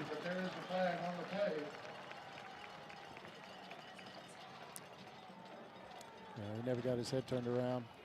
They're going to call it on number 16, Garrett Lloyd. We'll go to the official. Pass interference. Defense. By rule, placed on the 2-yard line. First down. So it'll be 1st and goal for the Patriots. Pass interference. I think a Pop Warner official threw a flag from the stands on that one. 1st and goal from the 2. Blair gets a snap back, hands it off. Tackled in the backfield for a loss of 3 all the way back to the 5-yard line. Good job by the defense. String that out as Keyston Rainey tried to get to the outside, and it was not happening there. Daniel Obina, Michael Valenta blew up the middle there. Got some pressure. That brings up 2nd and goal from the 5. The problem that the offense runs into down here is the defense doesn't have to cover as much of the field since there's only 15 yards of the field left, including the end zone, so they can pin their ears back some more. Snap back to Blair. He's going to keep it up the middle, and he's hit at the 4-yard line and taken down. Jacob Faltasek again. What a stick. Tried to help Blair up. Blair didn't want it. It'll be 3rd and goal from the 4. He thought he had the end zone, and then that hole closed very quickly. Jacob Faltasek put another lick on Ty Blair. 6 minutes, 15 seconds left here in the second quarter. Patriots have it 3rd and goal from the 4. Better hurry. Better hurry. Andrew Urban trying to get off the field and does. Snap back to Blair. It's a little pitch to the right side. Keyston Rainey hit at the 5, falls forward to about the 3-yard line, a gain of 1. But that'll bring up 4th and goal at the 3. Now, what do? Kelly? Do you take the points? No, you gotta go for the touchdown here. I actually wish they would attempt a field goal to see if we could get a kick block. But Coach Wall will take his first time out with 5:43 left in the second quarter, and we'll take it with them. 35-0, Georgetown leads it over Eastview. Quick timeout, more Eagle football after this. Construction software options can be extreme and pricey. Introducing Works, a simple and affordable solution for small to medium-sized subcontractors. With features like estimates, progress billing, and change orders, you can easily track project changes in one seamless workflow, all while integrating with the accounting software you're already working in. Works was built by subcontractors for subcontractors. Finally, that tool that meets construction management and accounting needs without the overkill.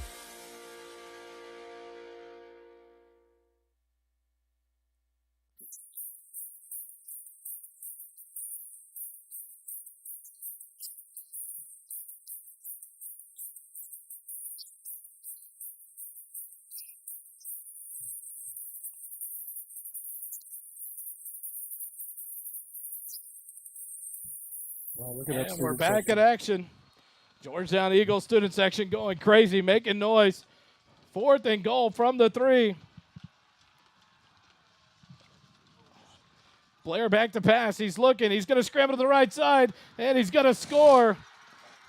Stood there long enough, and the Patriots get their first touchdown of the ball game with 5:43 left in the first half. Blair scrambles in for the 3-yard touchdown. And they'll go for 2 here.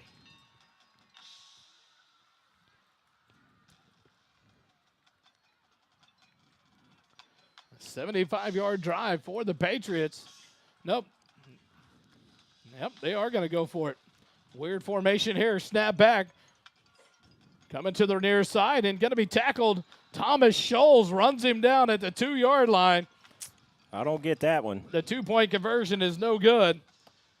And the Patriots will kick it off after this timeout. 35-6, Georgetown leads it over Eastview. Quick timeout, more Eagle football in a moment.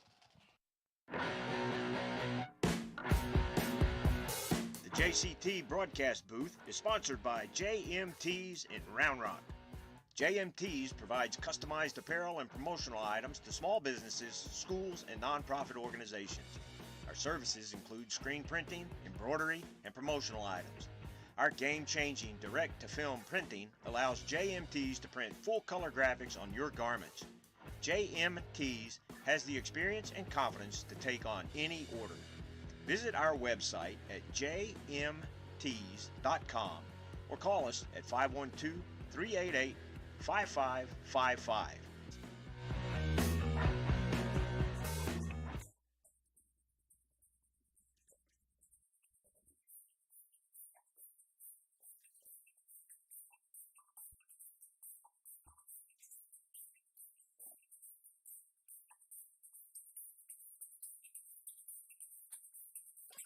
Back here in the JCT Memorial broadcast booth, 5:43 left in the first half. The Patriots went on a 16-play drive that took 7 minutes and 7 seconds off the board. The kick on the near side, it'll be deep into the end zone. Dickman will let it go for the touchback, and the Eagles will take over. 1st and 10 at their own 25. A nice drive there by the Patriots. Right. They didn't give up, but like you said, we were talking off air, you go down and it takes 7 minutes off the clock and get the momentum of a touchdown and some positive traction, and then go for a 2-point play like that and kind of just suck the life out of your own offense. And so it'll be interesting to see how they respond now. The Eagles get the ball back, haven't had it here at all in the second quarter, and see how they respond. Well, in the warm-ups before the game, we saw they got a kicker that has the ability to kick that ball very well. I'm just kind of confused by that 2-point attempt. Morris takes it, hands it off to Pettit right up the middle. 25, makes a man miss. 30, 35 near side sideline, and he is off to the races. 50, 40, 35, 30, 25, 20. Taking it to the house. Andrew Pettit, 75 yards for the touchdown. Wow. That's how you answer for the Eagles. Wow. What Just a run. wow. Andrew Pettit said, I'm not going to get to play in the second half. I better make the most of it here. And he does a 75-yard run around the left end for the touchdown. And that's how the Eagles respond. One play, 75 yards, And here comes Mr. Guzman with his sore leg already, going for his 26th in a row. The student chant is going to become, "You can do that." The G-Town Lumber and Supply extra point attempt is on the way, and it is good. And the Eagles answer the 7-minute drive with a quick drive of their own to take the lead back up. 42-6, 5:27 left in the second quarter. Quick timeout, more Eagle football in a moment. The Smoothie King Red Zone is sponsored by Smoothie King of Georgetown. It's our commitment to blend a more nutritious smoothie from bottom of the cup up. It's your choice, same flavor, zero compromises. Smoothie King at Wolf Ranch, blending goodness to fuel your greatness. Smoothie King is located at Wolf Ranch Town Center, 1003 West University, Suite 110 in Georgetown, Texas.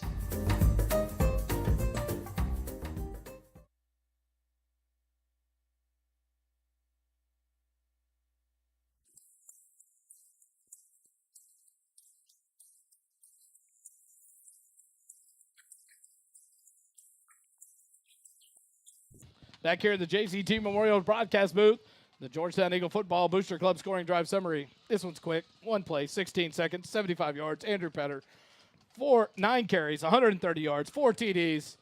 He may be done for the night. Longest carry of the season. What a run there. And he took his time getting to the outside, and once he hit it, he got a block there from Drayden Digman. The wide receiver is doing a great job of blocking. And now the Syntex shirt and embroidery kickoff by Aaron Guzman. It is deep, fielded at the 4-yard line by Keyston Rainey up to the 15. Makes a man miss, 20, and then taken down there. Nice job by the Eagles. The tackle made by number 14. That will be Mason Goggins. And Eastview will have it 1st and 10 at their own 21-yard line with 5:17. After that last drive, long sustained drive by the Patriots, Coach Nicky was probably over there punching teddy bears and kicking puppies. Make sure that doesn't happen again.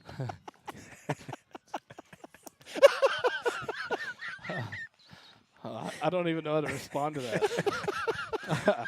1st and 10, Patriots have it at their own 21. 2 receivers left. Make it 3 now as a man goes in motion from the right side. 1 receiver right. Blair in the shotgun. Near side hash mark. He looks back quickly to the right side. Swings it out to Rainey. Hit quickly by Presley and taken out of bounds. At about the 26, making the 27-yard line. Gain of 6, brings up 2nd and 4 for the Patriots. It's those quick passes that are really effective for Eastview. Back to the line quickly. 2 receivers left, 2 right. Near side hash mark at the 27, 2nd and 4. 5:05 left here in the second quarter. Fake the handoff, pass out to the right side, but batted down there. That was number 29. Seth Warren. I tell you what, we talked about him at the coaches show, having a lot of tackles in the last game against Leander. Here in the first half, making a lot of good plays. Sophomore. And you love it, the experience there Yes, at linebacker sir. with N. Lewis, Landry Leggett, a junior. So you'll have those 2 names back, Landry Leggett and Seth Warren next year. 3rd and 4. Blair drops back, and he's going to quarterback keeper, and that didn't go well. He got hit by Michael Valenta. Just back to the line of scrimmage, and that'll bring up 4th down now for the Patriots deep in their own territory. Surely they're going to punt this ball.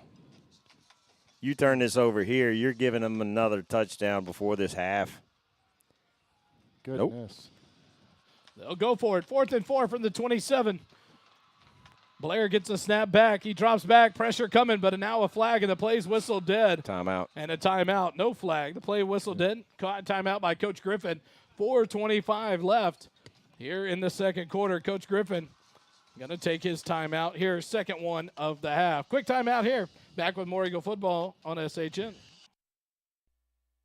Construction software options can be extreme and pricey. Introducing Works, a simple and affordable solution for small to medium-sized subcontractors. With features like estimates, progress billing, and change orders, you can easily track project changes in one seamless workflow, all while integrating with the accounting software you're already working in. Works was built by subcontractors for subcontractors. Finally, that tool that meets construction management and accounting needs without the overkill.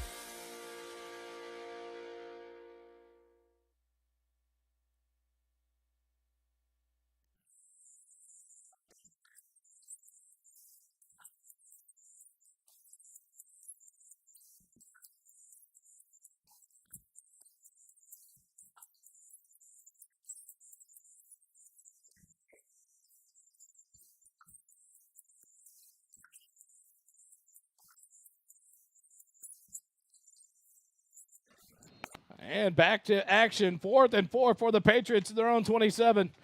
Blair in the empty backfield, snap back. He's going to pass, and it's incomplete off the hands of the receiver. And a big turnover on downs in their own territory. That's just demoralizing Yep. for Eastview. And you had some momentum there. You've got a touchdown. You got on the board, and you had a good sustained long drive. And maybe that's why he was hoping, hey, let's go 4 and 4th down. We did really well that last drive. Well, anytime in a game like this, you're still in the first half. So Georgetown's just running their offense. They'll call the dogs off in the second half. We may not even see the starters in the first series like we have the last 2 weeks, but you can't expect Georgetown not try to put this football in the end zone right here. Oh, absolutely. It goes back to that middle 8. That middle 8. You want to get the last score of the quarter, and you want to stop them coming out in the second half and get the first score in the second half. And here comes Noah Boris. In the backfield with him is Andrew Petter. Boris back. He's going to look to pass, throws it up, far side, and it'll be a touchdown. One play, 27 yards to Marquise Dominguez. 4:10 left in the quarter, and a quick strike touchdown for the Eagles. Like you said, they're going for the touchdown. You're going to play in the first half and put it up, and I tell you what, that's the quick strike ability of this team. Yep. The arm of Noah Boris, and what a strike to Marquise Dominguez. Right. And people may already be thinking that Georgetown's running this score up, but in the first half, you play your game. And Coach Griffin will call the dogs off, like I said, in the second half, but they're still going to have to run their offense. They're still going to try to get better and better. The G-Town Lumber and Supply extra point attempt is good by Aaron Guzman. And with 4:10 left, 49-6. Dave, Did you see the first person to congratulate Marquise in the end zone was Drado's dad, Oh, was it? Yeah. Yeah, Drado and Marquise are such good friends, and, his dad totes him around town to all these clinics and, over the years. So that's fun. The Eagles quick strike there. 10 seconds on the clock. They go 27 yards. In one play, a beautiful pass from Noah Boris to Marquise Dominguez. 49-6, the Eagles lead it. And now they'll get set to kick it off. The Syntex shirt and embroidery kickoff will be brought to you again by Aaron Guzman. Fun conversation with him on Wednesday night at the coaches show, and just talking about the confidence he had in himself, in his abilities and the ability to kick the ball and punt the ball and to fight for this role this year after Carson Salceda moved on to college, and he's done a great job handling the extra points, the field goals, and the punts for this Georgetown Eagle team. Prior to the season, the kicking game was a question. Well, it's been answered with an exclamation point. Aaron Guzman tees it up, and he's ready to go. He'll kick it away, and this one's a low line driver, and it'll hit at the 1 and go into the end zone for the touchback. And the Patriots will take over 1st and 10 at their own 25 with 4:10 left here in the first half. They counted 2 seconds off. It shouldn't have started. Well, he's been aiming for that corner of the end zone all season, and he just nailed that one. That was about as perfect as a kick as you could get. He dropped it at the 1 yard line for a touchback. You just can't do anything with that. So. And we talked about that the other night. I asked him about that. I said, it seems like you've mastered this left corner spot. And he said, with our kick return coverage, kickoff coverage, and the ability for them to stay in their lanes but to get down there, he said it's just become a pattern for them. Quick pass from Blair out to the left flat, but it's incomplete. It short hops the receiver, and it'll bring up 2nd and 10 for the Patriots with 4 minutes left on the clock. That's 3 or 4 drop passes with receivers open on that last 4th down play. The receiver was wide open with a lot of room ahead of him, and that's part of the reason why Eastview hasn't won a ball game this year. But I tell you what, a lot of youth that Coach Wall is going to enjoy coming back. Your quarterback's a sophomore, Keyston Rainey a sophomore. Handoff right up the middle, off the 25 up to about the 30 and pushes forward to about the 38-yard line. A nice gain of 8 yards will bring up a short 3rd and 2 for the Patriots. Westlake and Dripping Springs in a dogfight. 8:31 left in the second quarter, and it's 6-0 Westlake. Wow. They're in Dripping Springs tonight. 3:30 left here in the second quarter. Blair gets the snap back. He'll hand it off right up the middle. The run goes forward and bottled up at the line of scrimmage and driven back They'll give him 1 yard up to the 34-yard line. So that'll bring up 4th and 1 for the Patriots. We'll see if they'll go for it again. At the half, College Station and Glenn are tied 7-7. Glenn has had a great year. I think they've surprised a lot of people. They will be a tough out for anybody. Cedar Park and Hendrickson are tied 0-0 at the half. 4th and 1, an end around, bottled up in the backfield, taken down, turnover on downs. Eagles get the ball back. Way to sniff that out. Landry Leggett, O.C. Presley, and Thomas Scholes. And the Eagles defense makes another stand, and with 2:40 left in the second quarter, the Eagles will get it back 1st and 10 in Patriot territory. A&M consolidated up 26-0 on Leander at the half. The Eagles will have it at their own 30, or at the Eastview 30-yard line. I think number 22 is going to. Oh no, he's Holubeck. Holubeck's in the backfield now. Marquise Dominguez, the lone receiver left. Holubeck offset to the right of Boris. Bobbles the snap, pitches to Holubeck. Up past the 30, makes a man miss. Up to about the 26-yard line. A gain of 4, bring up 2nd and 6. So that's going to go to the passing yardage To get with that toss forward. To get a gain like that, you know, that takes a little bit of time to have a bobble like that and to still get positive yardage out of it. It's crazy. 2nd and 6 for the Eagles. 2 receivers left, 1 right. Empty backfield for Noah Boris. Far side hash mark. Now the right side receiver in motion. He'll be back in the backfield. Holubeck. Holubeck gets the handoff left side. Stutter steps, comes around the outside. 25, 20, 15, cuts it back and knocked out of bounds, but not before he picks up a big first down. The borrow from Morrow first down inside the 20, inside the Smoothie King red zone. 1st and 10 at the 13-yard line. Nice run there by Holubeck. Holubeck's a junior as well, so you got some talent coming back in the backfield and in a couple of the skill positions, so future's bright. 2 receivers right, no receivers left. Holubeck to the right side of Boris in the backfield. Snap back, pitch it to Holubeck. He's hitting the backfield, breaks that tackle, then doubled up, and he falls forward. But a loss of 1 as he only gets back to the 14-yard line. That'll bring up 2nd and 11.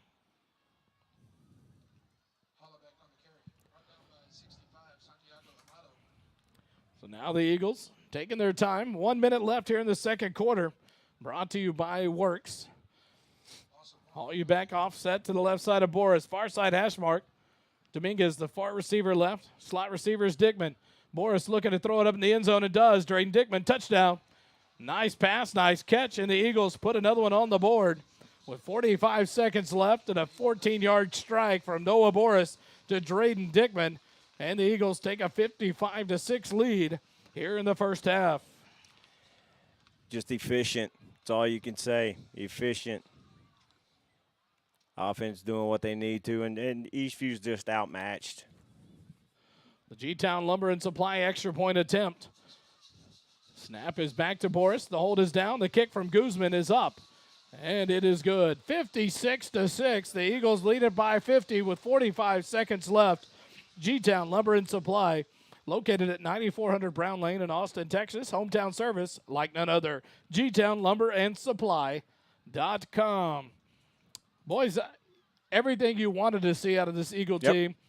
Outside of that one long sustained drive that caused Coach Nicky to be punching teddy bears and kicking dogs as puppies, as Kelly said. But you got to be happy with what you've seen. Andrew Petter going to work. Drayden Dickman, Marquise Dominguez, Noah Boris, again, running an efficient offense, making great reads, great passes, and the defense truly answering the call tonight, making life just unreal for this offense for Eastview. The biggest issue that we've seen with Georgetown so far is the kids carrying the flags that just ran across the end zone that had Eagles misspelled. So I need to call Drayden's dad and have those boys do some push-ups, correct that mistake, fix that issue. No, Wally, you're absolutely right. You know, we had talked with Coach about the challenge of keeping these kids' heads in the game and focused because they hung 70 on the last 2 opponents. Well, the focus is there. The Syntex shirt and embroidery kickoff will come to you by Aaron Guzman again. 56-6 your score with 45 seconds left here in the second quarter. Guzman tees it up. The kick is away, near side. It'll be fielded at the 3-yard line. Take it up past the 10, 15, middle of the field, 20, 25. Makes a man miss, 30, 35, up to about the 38. Ball's out, but it is whistled dead. Aaron Guzman's eyes were probably as big as coffee platters because he was going to get to put his hands on the football. That would have been awesome. Keyston Rainey, the sophomore, gets another kick return and takes it all the way from the 3 up to the 40-yard line. So Eastview will take over one more time.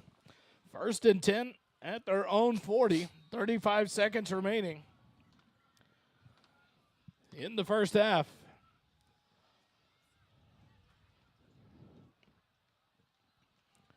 Blair in the backfield. 3 receivers left, 1 right. False start. And the right side lineman knew it immediately. Penalty. Go first down. So the false start. Davis Jones, the senior right tackle. Brings up 1st and 15 from their own 35. Snap back to Blair. He'll hand it off. Nope. Swing pass out to the left side flat, but it's dropped. Incomplete. And that'll bring up 2nd and 15. Pass drop by number 13, Chase Nunley.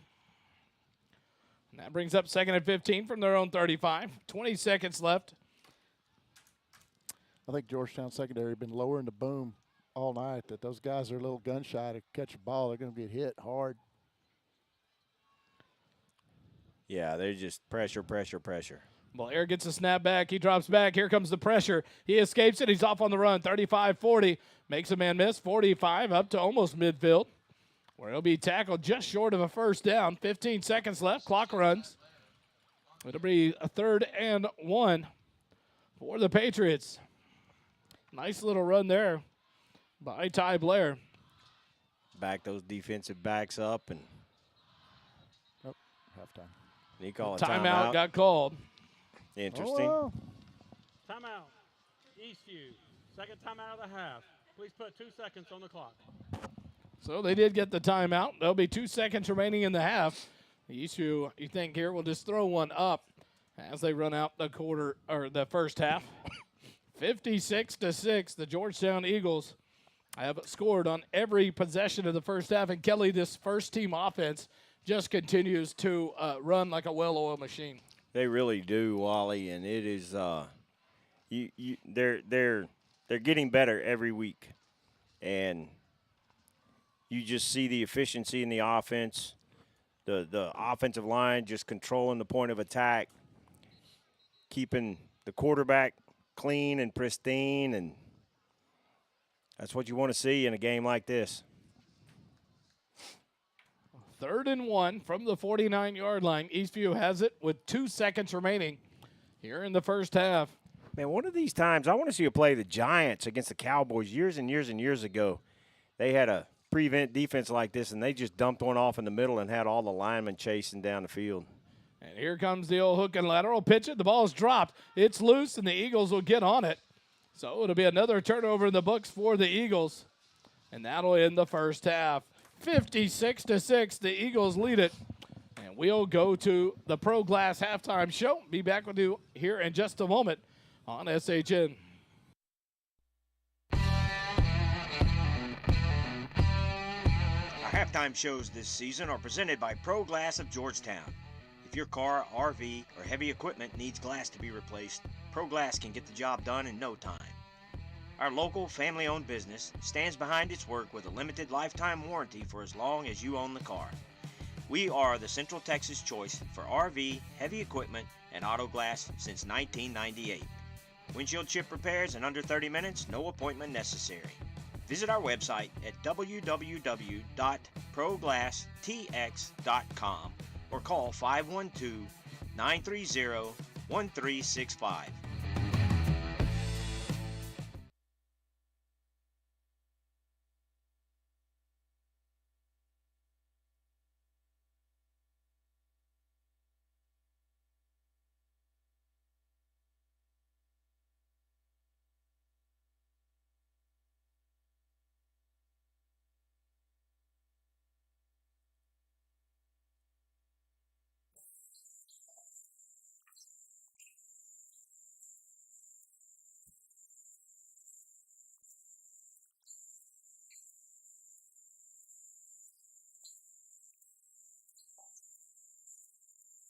We're back here live at the JCT Memorial Broadcast Booth, brought to you by JMTs.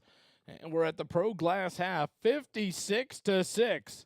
The Georgetown Eagles lead it over the Eastview Patriots in the Battle of the St. Gabriel, the Crosstown Classic, whatever you want to call it. It is an old-fashioned beatdown right now.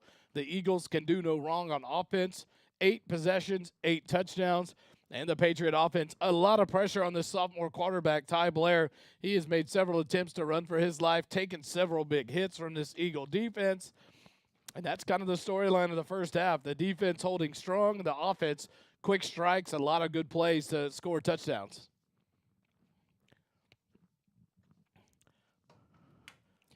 Yeah, you're right, Wally. And we have seen the efficiency of the Georgetown offense in this first half, and you would imagine there's going to be a lot of second, third teamers get some PT. Jaheim Dowd, you might get a good look at him the second half. He may get to run the offense for the Eagles. But a good performance. Noah Borish continues to shine as the starting quarterback in place of the injured Tucker Griffin. And so just good things happen with his offense. Dre Dickman, Marquise Dominguez continuing to just do great things at the receiver position. But Andrew Petter, again, just running the ball efficiently. 130 yards, 9 carries, 4 TDs tonight in less than a half of work. And so now the Pro Glass halftime show, the Georgettes and the Sparklers from Eastview will perform together here at the halftime, and then it will be the Georgetown Eagle Band. We will try to bring you the sound as best as we can with the audio provided here at the stadium. We apologize if it is not good, but we will do our best. Enjoy the show. We'll be back with halftime stats after the Georgetown Band.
Georgette Lieutenant Reese Bradford. Sparkler Lieutenant Natalie Martinez. Georgette First Lieutenant Julia Vickers. Sparkler First Lieutenant Aubrey O'Neill. Georgette Captain Hannah Dorn and Sparkler Allison Locke. Georgette Social Officer Ryassa Rodriguez, Abby Toll, and Peter Tuttle. Sparkler Social Officers are Kenya, Avery Solvent, Kimora Pratt. Georgette Social Butterfly is Bella Lishak. Georgette Officer's Choice is Andy Bailey. Georgette of the Week is Peyton Tuttle. Sparkler of the Week is Michaela Clark. And Spirit Girl of the Week is Johanna Wallace. Tonight, the Sparklers and Georgette will perform a very special sister song routine to Hit Me With Your Best Shots. Both teams would like to dedicate tonight's performance to JV teams, the Starlets and the Sapphires. Take it away, Sparklers and Georgettes.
Wesson and Karen Eden.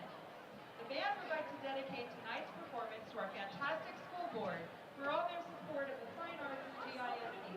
The Eagle Band congratulates the EVHS Band on making a first division of the Region 26 UIL Marching Contest and wishes the EVHS Band success in the rest of their Fall 22 season.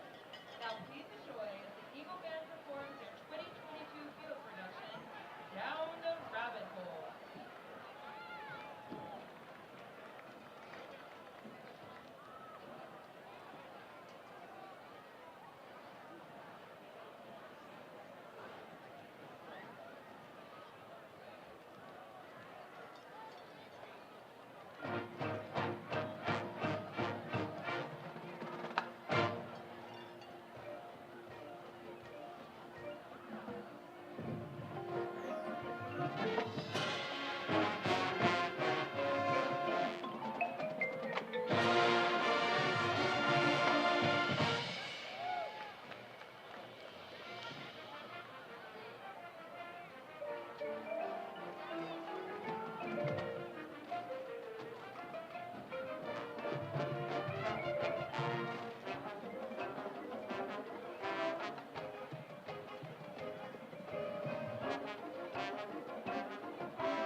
the third quarter.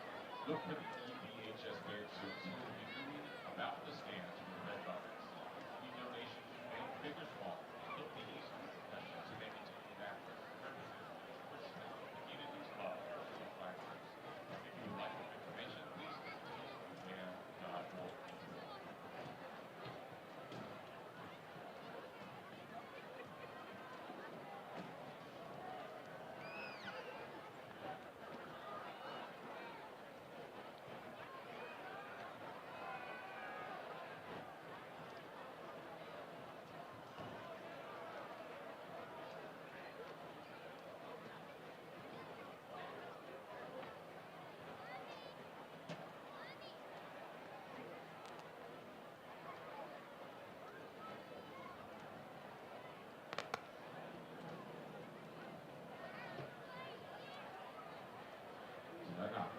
The Eastview Band and Birkelbach are performing their 22-23 season show, Relativity, featuring original music by Steve Vento, soloist Elena Ramirez, and Val Cruz, with voice actor David Brown. Join us as we explore Einstein's theories and ideas about physics, curiosity, and our place in the universe. Let's hear it for the Eastview Patriot Band and Birkelbach and their performance of Relativity.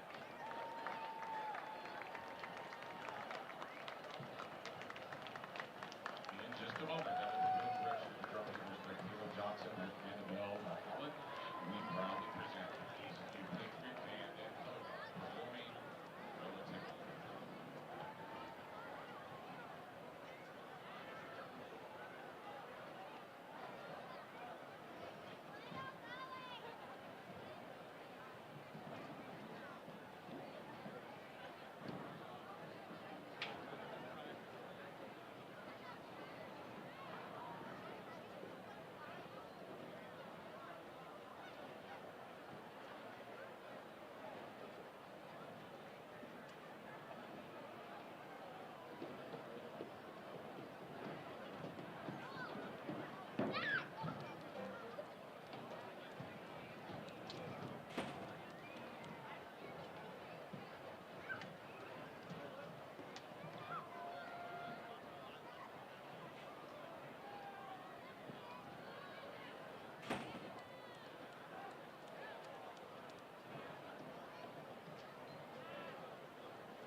never made a mistake, has never tried anything new.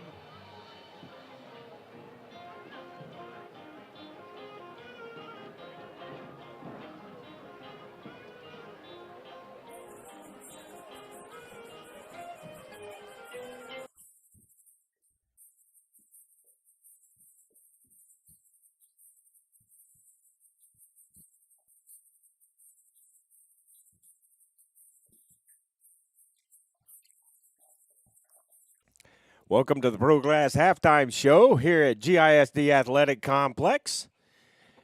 The score at half is Georgetown Eagles 56 and the Eastview Patriots at 6. We welcome to the JCT Memorial Broadcast booth our statistician Holden Tuma. Holden, give us the stats for the first half. It's going to be all Georgetown. Yeah, that's putting it lightly. In that first half there. Put that mic close to your mouth. Oh, can you hear There me now? Yeah. Okay. In that first half, yeah, 56-6, obviously all Georgetown other than that one lone long drive the Eastview Patriots threw up there. But that offense needs to be discussed at length. Noah Boris, 13 of 13, did not throw a single incompletion that entire first half. Wow. 237 yards, 3 touchdowns. Obviously, another perfect QBR, which is 3 games in a row right now that he has had a perfect QBR at the end of the game, or in this case, the half, which will likely be his game. And I would guess if we see him in the second half, it'll only be that first possession in the second half. Andrew Petter, he's doing what Petter does. Absolutely, yes. 9 carries, 130 yards, 4 touchdowns, including that 75-yard run down the sideline, his longest play of the season. And if I had him on my fantasy football team, I'd be winning every game. Yeah. He's off the charts, absolutely off the charts. Well, it's kind of amazing that this offense, I think we talked about it last week. All you can do is describe it as efficient, and it just seems to take a step forward every week. And in fact, speaking on that efficiency, Georgetown is averaging 15 yards a play. Every time they get the ball, they're averaging a 15-yard gain, which is just out of this world. They have 379 yards of offense in that first half. Dickman obviously had 4 catches only, but 145 yards and 2 touchdowns. Got down, tackled at the 1, super close to another one. The 60-yard bomb. He's been all over the place. Dominguez had the touchdown on the sideline, the 27-yarder, I think. He's got 4 catches, 44 yards, and that touchdown as well. So what's the total rushing yardage for Georgetown so far tonight? I think if you get Petter with 130, I think Noah Boris, I don't know if he scrambled for anything, but I think Hollybeck also has, 12 around there, so almost 140 yards of rushing. But obviously Noah Boris is going to get most of those yards because he's the one who drove down the field the majority of the time, and then Petter punches it in from the 2, the 1, gets the touchdowns. And Eastview has had one really sustained drive tonight. I can't remember the yardage on that whole drive, but their offense hasn't been able to do a lot against this Georgetown defense. They haven't, and that's a credit to Coach Nicky and that defensive game plan coming into this game. They're sending pressure and making the quarterback of Eastview beat them. And right now, the blocking's not holding up. He's not getting the time he needs to set up the throws down the field or trying to connect with some short passes. It's just not working right there. Currently, they're averaging 1.3 yards a carry and 3 yards a pass. Wow. Which, 3 yards a pass, that's what you want in a running play. Right. The the interception on the beautiful read takes it back for the pick 6. Gabriel Denova, the safety, and Hawkins Stovall both have a sack in that first half. They're only averaging 2.4 yards a play. And you compare that to Georgetown's efficient 15, big difference there. Coming into this game, also, an amazing stat for this defense was the fact that they were only allowing 48% to completion. So the opposing quarterbacks were only completing 48% of the passes. In this game, they're allowing 44%. So they've improved even on that number, which was already off the charts. Well, and we've seen nothing but pressure from this Georgetown defense in this first half. So I would anticipate we'll see more of that with some second and third teamers coming in. Absolutely, yes. And it is good with a score like this. You get some backups, get some valuable playing time, some younger guys who can then step up in the next coming years and become future leaders of this team. Well, folks, both teams are getting ready to come back on the field. We're going to take a short break here at the Pro Glass halftime show, and we will be back with the second half kickoff. Stay with us here on SHN Sports. Our halftime shows this season are presented by Pro Glass of Georgetown. If your car, RV, or heavy equipment needs glass to be replaced, Pro Glass can get the job done in no time. Our local, family-owned business stands behind its work with a limited lifetime warranty for as long as you own the car. We are the Central Texas choice for RV, heavy equipment, and auto glass since 1998. Windshield chip repairs in under 30 minutes, no appointment necessary.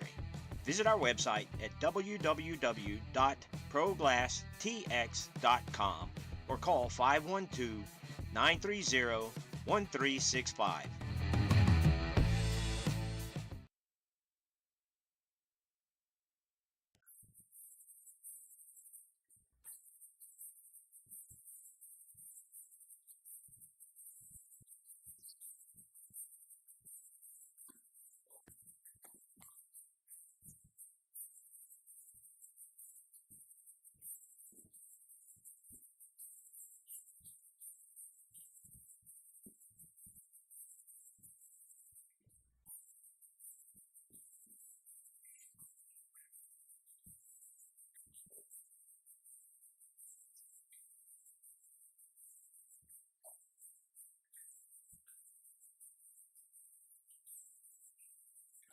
Back here in the JCT Memorial Broadcast booth, brought to you by JMTs. What a first half, Kelly. The Georgetown Eagles do a great job on offense. They take all 8 drives to the house. Some beautiful 3 one-play drives, a 4-play drive, a 3-play drive, 2 7-play drives. The offense clicking. Noah Boris doing a great job at the helm. Got a text from a buddy at the the Dripping Springs Westlake game. 9-3, all field goals, the defensive battle of the year. Wow. And so just great to hear. One of my coworkers, kids go to school there at Dripping Springs. He, a fellow graduate of Dripping Springs. And so I just can't wait to talk to my buddies on Monday after we can exchange. This one, not a defensive battle right now. Well, we've got some good memories of Dripping Springs. So. Absolutely. Absolutely. In this second half, I think Jaheim Dowd may get a lot of opportunity as the backup quarterback to get some reps in, to have a half to play. Noah Boris may go ahead and take his helmet for the half. Andrew Petter, you got to expect you're not going to see him. Maybe you see a big half out of a Weston Bruce, out of a Dax Lambright on the right wide receiver portion. Maybe it is Paw. Maybe Justice comes in and has some running. Some Hallback gets some more carries. Maybe Mason Mays another game. But this offense, you love to see the opportunity, multiple games in a row, to get some quality snaps for these backups. Coach Griffin talked about it. He talked about it at the coach's show. And being able to get your second, third teamers some snaps, game time, not just mop-up duty at the end of the game in the last 3 or 4 minutes, but all through most of, if not all, the second half, and here come the Eagles onto the field. That's so valuable for the rest of the season and for the experience next season as well for these kids that will be coming back and playing again next year.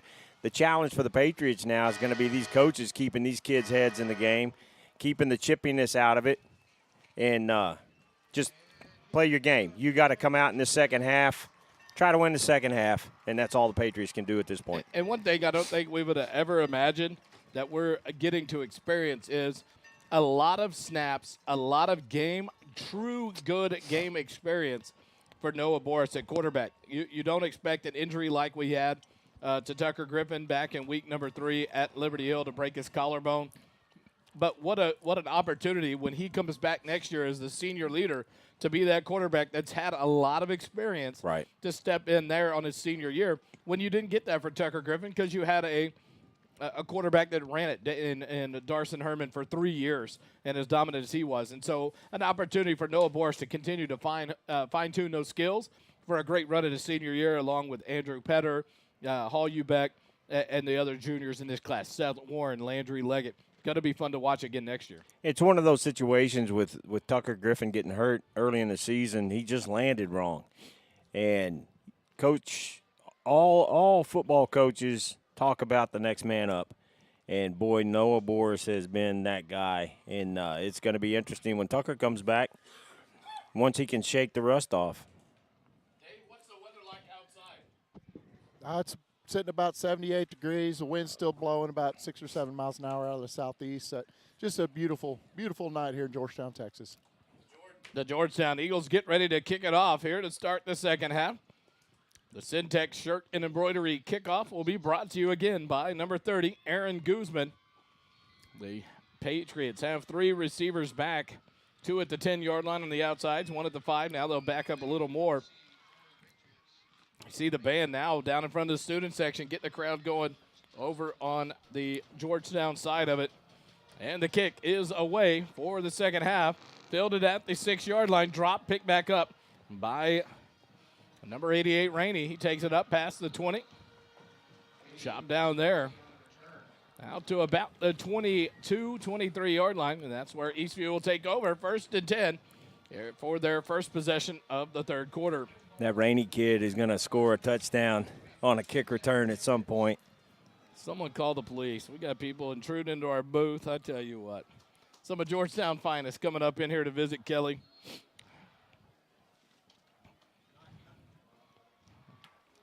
Of the Georgetown finest. My girl came to see me. Shannon Hall. Love me some Shannon Hall. Patriots having 1st and 10 at the 22. Empty backfield, pass outside. And what a job by the Eagle defense. Number 41, Thomas Scholes, laid out the receiver upon contact with the ball. It's incomplete. And the Eagles. Really close to an interception right there. A little, just heads up play, and you might see a little interception. Brings up 2nd and 10 for the Patriots. 2 receivers left, 2 right. 1 pass, running back in the backfield. Blair's going to pass quickly. That one's almost picked off. Hey, Jacob Faltasek almost got him another pick 6 right there, Dave. Yes, they're just sitting back waiting. They know those slants are coming. They've done their homework. They've watched the video, and yeah. Sorry, I'm back now. Had to say hello to my girl. She was on my last squad that I had the honor of leading at the Georgetown PD, and man, those men and women that worked on that squad were just amazing. 3rd and 10 for the Patriots. They'll keep it. A pass to the left side. It's tipped and picked off. Eagles have it. That's going to be in Lewis on the tip pick. He'll take it back to the 25-yard line of Eastview, and the Eagle defense makes a big stand to start the second half. Ian was looking for the end zone. He's probably just beating himself up, but defense picked right up where they left off, and it's going to be interesting now to see who comes out and plays quarterback for the Eagles in the second half. 1st and 10 for the Eagles in their first possession. It looks like Jaheim Dowd will be the quarterback for the Eagles. Outstanding. So Noah Boris will get the half off as the Eagles will take some time to prepare for their next opponent. But Jaheim Dowd, number 32, comes in to take over at the quarterback position. He's got 1 receiver left, 2 right. Hollybeck, the running back, in the backfield with Dowd. Currently lined up directly behind Dowd. Turn around, hand it off to Hollybeck. And he's hitting the backfield, taken down for a 2-yard loss as In Lewis got it up to the 23-yard line. 1st and 10. Now it'll be 2nd and 12 from the 25. Dowd has got to be, 5 foot 17 inches tall? That kid is tall. People doing math right now. 2nd and 12 for the Eagles. 2 receivers left, 1 right. Dowd turns around, fakes the handoff. He's going to throw it out, but he's hit right when he threw it. And it'll fall short, incomplete. Good pressure there by the defense of the Patriots. Number 14 snuck through. DJ Perez got a hit on Dowd, and that affected the pass. Now it'll be 3rd and 12 for the Eagles. And that is exactly why you got your starter sitting on the sideline right there, because he got popped hard. DJ made a great play coming in and disrupting that play before it could get going. 3 receivers left. All you back off to the left side of Dowd in the backfield. Shotgun snap far side. Dowd looking to pass, swing pass out to the left side, just over the outstretched hands of the receiver. Looked like it was number 80, Dax Lambright. So it's incomplete. It'll bring up 4th and 12 now for the Eagles. And they'll go for it here. I think with the wind the wind at your back right now, just go ahead and you've got a heck of a kicker. Let's go for it. The kick, Aaron Guzman's going to get him a shot at a 41-yarder here. Oh, the G-Town Lumber and Supply field goal attempt. Looks like it'll be a 42-yarder. That's where Boris will put the hole down at the 32-yard line. Far side hash mark. Guzman gets the kick away. It's on the way, and it is good. Aaron Guzman knocks through the 42-yard field goal, and the Eagles increase the lead 59-6. They go backwards there on the Holubek got the handoff. He got hit immediately in the backfield. Good defensive play by the Patriots. But then Dowd got hit on one pass. It was incomplete. A little bit overthrown on the second one to Lambright. But Aaron Guzman puts that 3 points on the board. Another positive outcome to an Eagle drive in this ballgame. Nice job by Aaron. And I like seeing him get those opportunities. He's a junior, be back next year, so future looks bright. 8:55 left here in the third quarter. 59-6. Your Eagles lead it over the Patriots. That drive, 4 plays, 42-yard field goal. The Eagles took off a minute and 55 seconds off the clock to increase their lead to 53. The crowd has thinned out on the Patriots side, the student body, and the band having a great time on the Georgetown side of the field. As Dave zooms in on that, we love seeing that.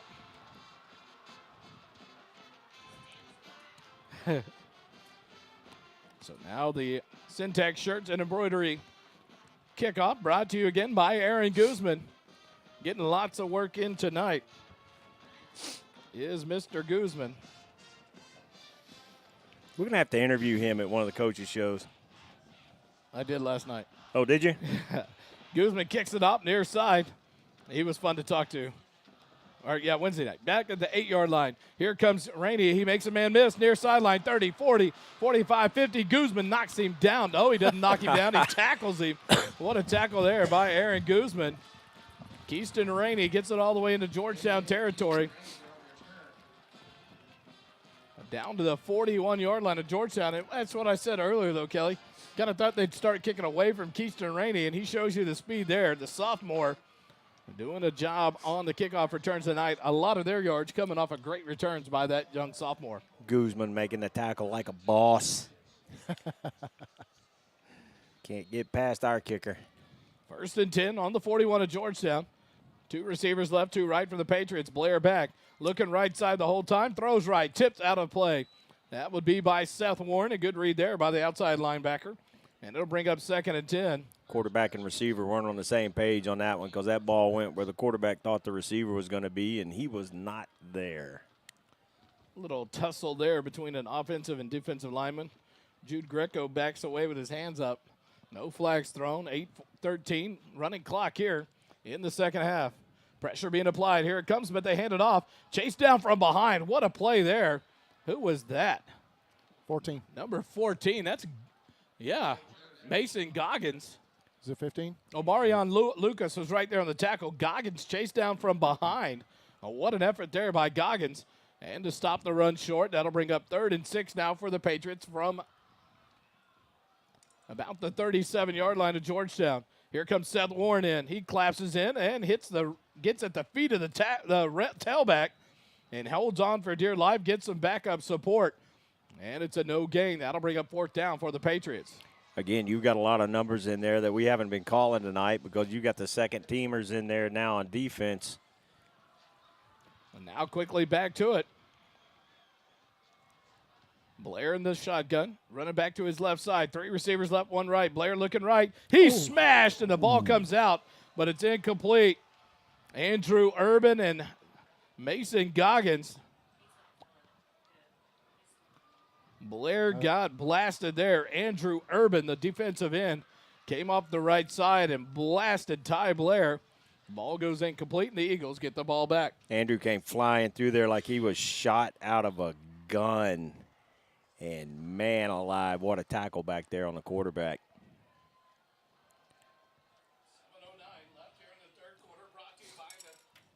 7:09 left, third quarter. Nathaniel Funk and Edward Jones brings you a third quarter action here of Eagle football and SHN.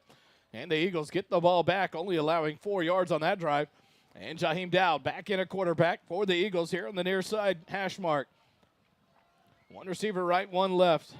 Hand off in the backfield. Make a man miss. Nice run there by Holubeck, but just back to the line of scrimmage where he's taken down there. Nice tackle by number 6, Michael Vasquez. So a gain, no gain. Oh, they'll give him a gain of 1 up to the 38-yard line. It'll bring up 2nd and 9 for the Eagles. That was a tough, effective 1-yard run. And it's hard to describe it like that, but he did a good job of just making that 1 yard out of nothing. 2 receivers right, none left. Holubeck to the left side of Dowd in the backfield. Shotgun snap back. Handed off to Holubeck, up past the 40. Drags the tackler up to about the 45-yard line. We'll see where they mark it. One line judge has it the 44. And that's where they'll set it down. It'll bring up a 3rd and 3 for the Eagles. It's going to be old-style offense here just from the standpoint of you're going to see run, run, pass, punt, or run, run, pass, first down. Eat clock, run, run, pass. Yeah. Down to 5:55 in the quarter. 2 receivers right, 1 left. Holubeck to the left of Dowd. Snap back to Dowd, near side. He'll keep it. Makes a man miss around the outside. He's tracked down for a loss back to the 40-yard line. Nice pursuit there. See who made that tackle. Looked like number 5, Braden Gates. If this is a punt, this is the first time we've punted in a very, very, very long time. I think Holden can let us know how many consecutive scoring drives we've had. So the Eagles will punt it away. Aaron Guzman having it come from the other end of the field. He's like, punt? What? I haven't done that in a couple of weeks. Yeah. It was his teddy bear that got punched. So Aaron Guzman back about the 26-yard line. So that would be 17 coming into this game plus 9 consecutive. Okay. Offense, 5-yard penalty. Still 4th down. So a delay of game whistled on the Eagles. So that'll back it up to their own 35-yard line. Make it 4th and 12.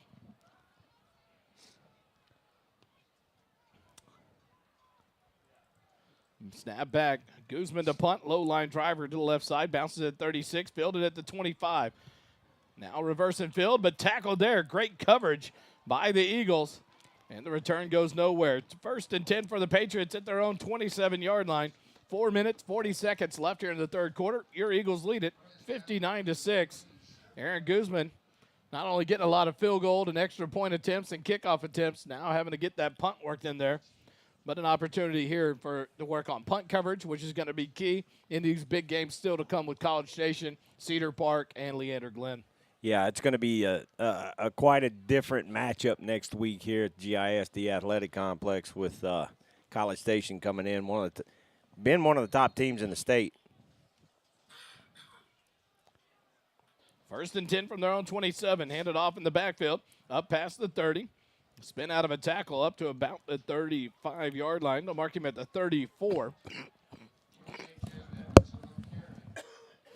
So it'll be a gain of 7. Nope, they'll back it up to the 34-yard line. I apologize.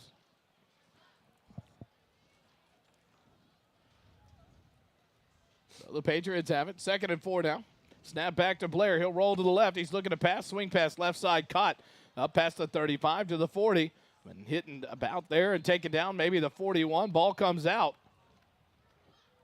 It looks like they'll whistle the ball dead. A lot of commotion there on the far side, trying to figure out what's going on.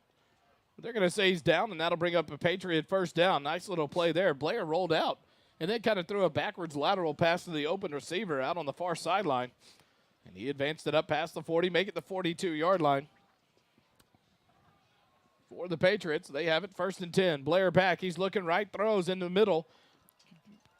Pass is caught at the 45 up to the 46-yard line for the Patriots. So a gain of 4 will bring up 2nd and 6 now. 3:20 left here in the 3rd quarter. 3 receivers right, 1 left for the Patriots. Running back off to the right of Blair. Shotgun snap back. Blair drops back. He'll roll to the right. He's being chased for his life. He'll throw on the run. A little floater up to midfield. Caught and taken down immediately by number 27, Christian Caldwell. That's into Georgetown territory at the 49-yard line, and that'll make it 3rd and 1 for the Patriots. Well, right now the Georgetown coaches are coaching up these second teamers that are in there right now, and they're wanting them to get this stop on third down. Patriots will spread it out. 2 receivers left, 2 right. Running back off to the right side of Blair, near side hash mark. 3rd and 1. Shotgun snap back, handoff. Dances to the left side, up past midfield, 45, hit and taken down, but not before he gets up to the 42-yard line of Georgetown. Another Patriot first down. And this is what the Eastview coaches want. You at halftime, all you can tell them is forget the first half, come out, win this second half, and this is a good drive for them to start this half. 2:15 left here in the third quarter. Patriots have it 1st and 10 at the Georgetown 42. Blair, shotgun snap, quick drop back, looks left, throws left to the running back out of the backfield, but he's popped, maybe a gain of 1-2 yards.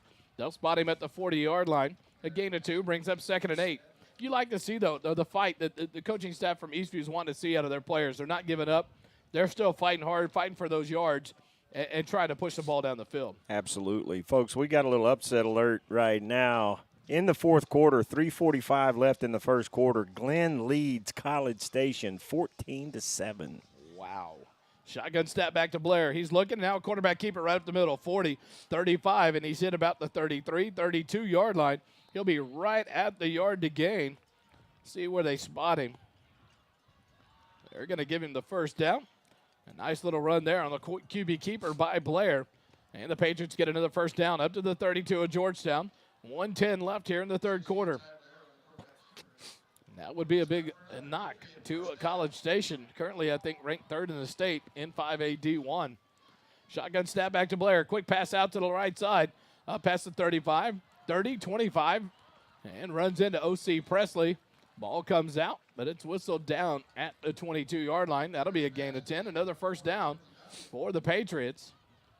I think these referees have their flags sewn into their pockets because there was a big block in the back right there. And I was waiting to see if you said something about it. Now 3 receivers to the left, 1 to the right for the Patriots. 1st and 10 at the Georgetown 22. Blair gets it back. Quick look to the right side. Overshot. Seth Warren read it. It was too high for him. He was going to cut that one off, try to do his Jacob Faltasek impression. Yeah, he's lucky that was a little off there because he's been off to the races. Warren read that one nice and quick.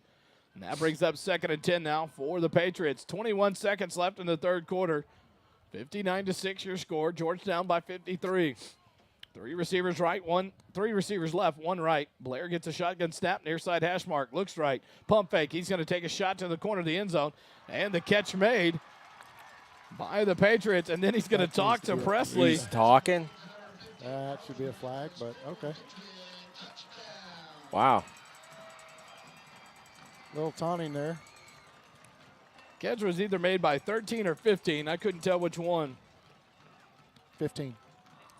Carlos Ramirez.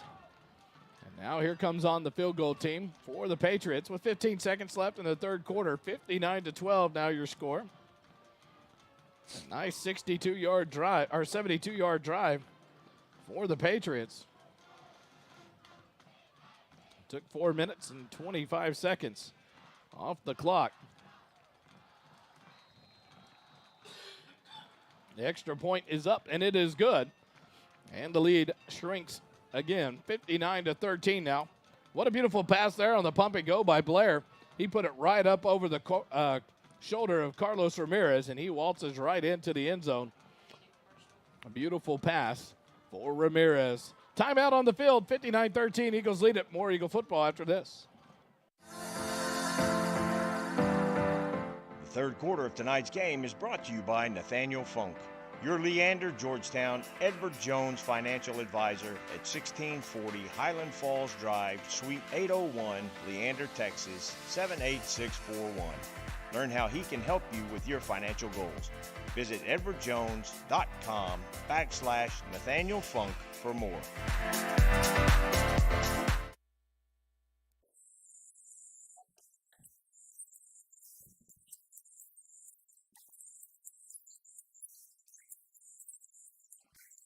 Back in the JCT Memorial Broadcast booth, brought to you by JMTs. JMTs has the experience and confidence to take on any order. Reach out, contact Omar and Susie Tompkins, proud owners of JMTs and proud grandparents of JCT, Jason Chance Talkins. The Memorial Broadcast Booth brought to you by JMTs. The kickoff by the Patriots, fielded by Drado, back at the 2-yard line, but he did fair catch it. So the Eagles have it 1st and 10 at their own 25-yard line with 15 seconds left in the third quarter. He fair caught that under duress. He did not want to fair catch that. I think under the watchful direction of his coaching staff. Jaheim Dowd, the quarterback, number 32, comes back in to run the show. He's a sophomore. And what a year for a kid like Jaheim Dowd, the sophomore quarterback. Started the year as the backup on JV. First game, the quarterback gets hurt. He steps up there, and now he's the backup on varsity after an injury to Tucker. Justice in for running back. And now a timeout whistled here. Yeah, they got 12 men. They had 12 men on the field. Timeout. Eastview. Timeout of the half. So Eastview calls a timeout. We'll take a quick timeout with them. Back with more Eagle football after this. Extra points and field goals this season are brought to you by G-Town Lumber and Supply. G-Town Lumber and Supply, located at 9400 Brown Lane in Austin, Texas, serves general contractors, subcontractors, and the do-it-yourselfers. We specialize in dimensional lumber, decking, siding, doors and windows, hand-hewn timbers, KDAT lumber, and corbels. Visit us at 9400 Brown Lane in Austin, Texas, or visit our website at gtownlumber.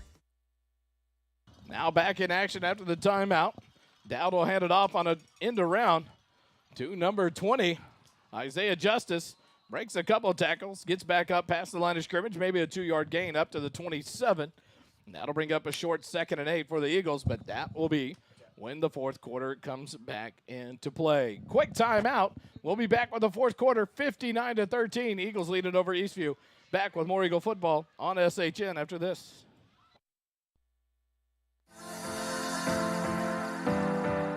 The third quarter of tonight's game is brought to you by Nathaniel Funk, your Leander, Georgetown, Edward Jones financial advisor at 1640 Highland Falls Drive, Suite 801, Leander, Texas, 78641. Learn how he can help you with your financial goals. Visit edwardjones.com/Nathaniel Funk for more.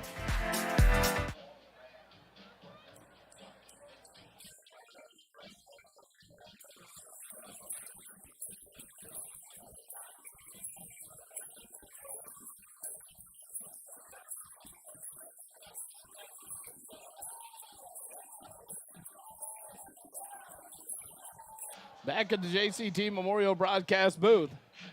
The third quarter was brought to you by Nathaniel Funk and Edward Jones. He was a guest up here in the booth last week with Kelly, and what a job they did. Kelly, great job on the call. You and Nathaniel had a great call. I got to enjoy it in Las Vegas on a Friday night, and now glad to be back in the booth. Dowd tosses it to Justice. He's around the left side, up past the line of scrimmage, up to the 30, make it the 31. That'll bring up a short 3rd and 4 for the Eagles now. You want to see these second teamers now sustain a drive for a little while. You got the continuous running clock, but you want to see them come out and execute the offense, and that's what the coaches are looking to have happen. 3rd and 4 from the 31. Hand off to Justice around the left side. He cuts back, gets hit and stuck there. A gain of about 1.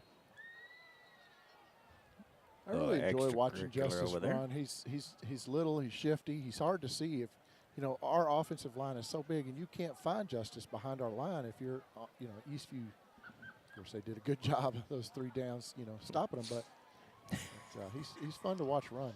You can't see him until you see him. Yeah. That'll bring up 4th and 2, and now the punt team in for the Eagles. Aaron Guzman back to punt it away again.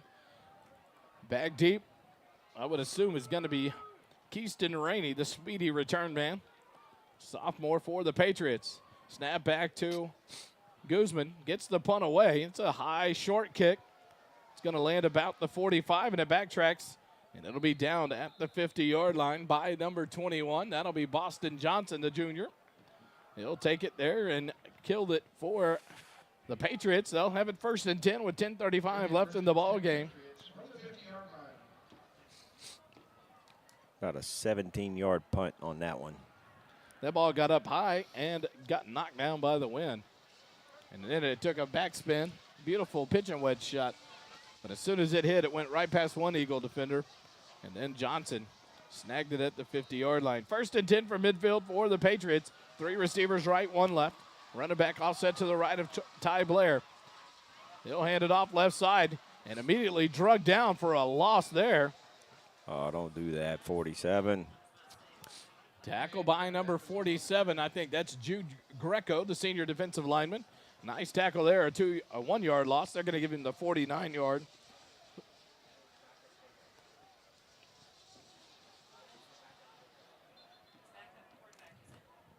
So now a new quarterback for the Patriots, number 10. Now in the ball game, that'll be Ryan Pullen, shortstop for the Patriot baseball team. He'll hang up what a play there. Good hit there by Garrett Lloyd. The receiver went up high. It was overthrown, and he took the legs out from under the receiver. He was up there, too. He's got hops. That was again, the sophomore Keaston Rainey. He is an all-purpose player for this Patriot team. He's going to be fun to watch over the next couple of years as he starts to get more experience, more size into his junior and senior years. 3rd and 11 from the 49. Pullen backs out. He's going to look left, a little screen pass into the hands of the running back down the near sideline, and he'll be knocked out of bounds. What a hit there by Garrett Lloyd. But that'll be enough for a Patriot first down into Georgetown territory at the 37-yard line. When I saw that young fella with his tennis shoes up in the air, I wonder if Bearded Wonder got that picture. Oh, that'll be cool. So Glenn and College Station are going to overtime, 14-14. Wow, what a ball game. And where is that being played tonight, Kelly? That is at Leander Glenn. Wow, what a ball game there between the Cougars and the Grizzlies. Pulling a pump fake. Now he throws it left side. Picked off. Eagles have it now there to the near sideline. Up past the 50 to 40. Breaks the tackle. 30, 25. And an interception by number 33, Justin Martinez. And there he's got the ball and he's taking it with him. He sees Coach Nicky. Gives it to the official. But what a job there. A pickoff in their own territory. And he brings it all the way back to the 23 of Eastview. And we'll go to the field official. On the return, holding against the receiving team. 10 yards from the spot of the foul. It'll be first down, Georgetown. So holding during the return by the Eagles. So that'll take it back 10 yards from the spot of the foul. But a great interception by the senior linebacker, Justin Martinez. Another turnover by this Eagle defense. Pullen went quickly to that side. A good job of the linebacking core tonight. Reading those passes and jumping into the passing lanes. They have done a good job of that. That's Justin had the end zone in his sight whenever he picked that ball off, but the penalty brought it back from a good return. But now in the second team defense has a turnover now, and that's got to make Coach Nicky happy. 1st and 10 from the 37. Georgetown has it. 8:29 left here in the fourth quarter. Hand it off to Justice. He cuts back to the right side. Out past the 40. He may be off to the races. 50, 45 into Patriot territory. Knocked out at the 40-yard line. And what a run by Paul Justice.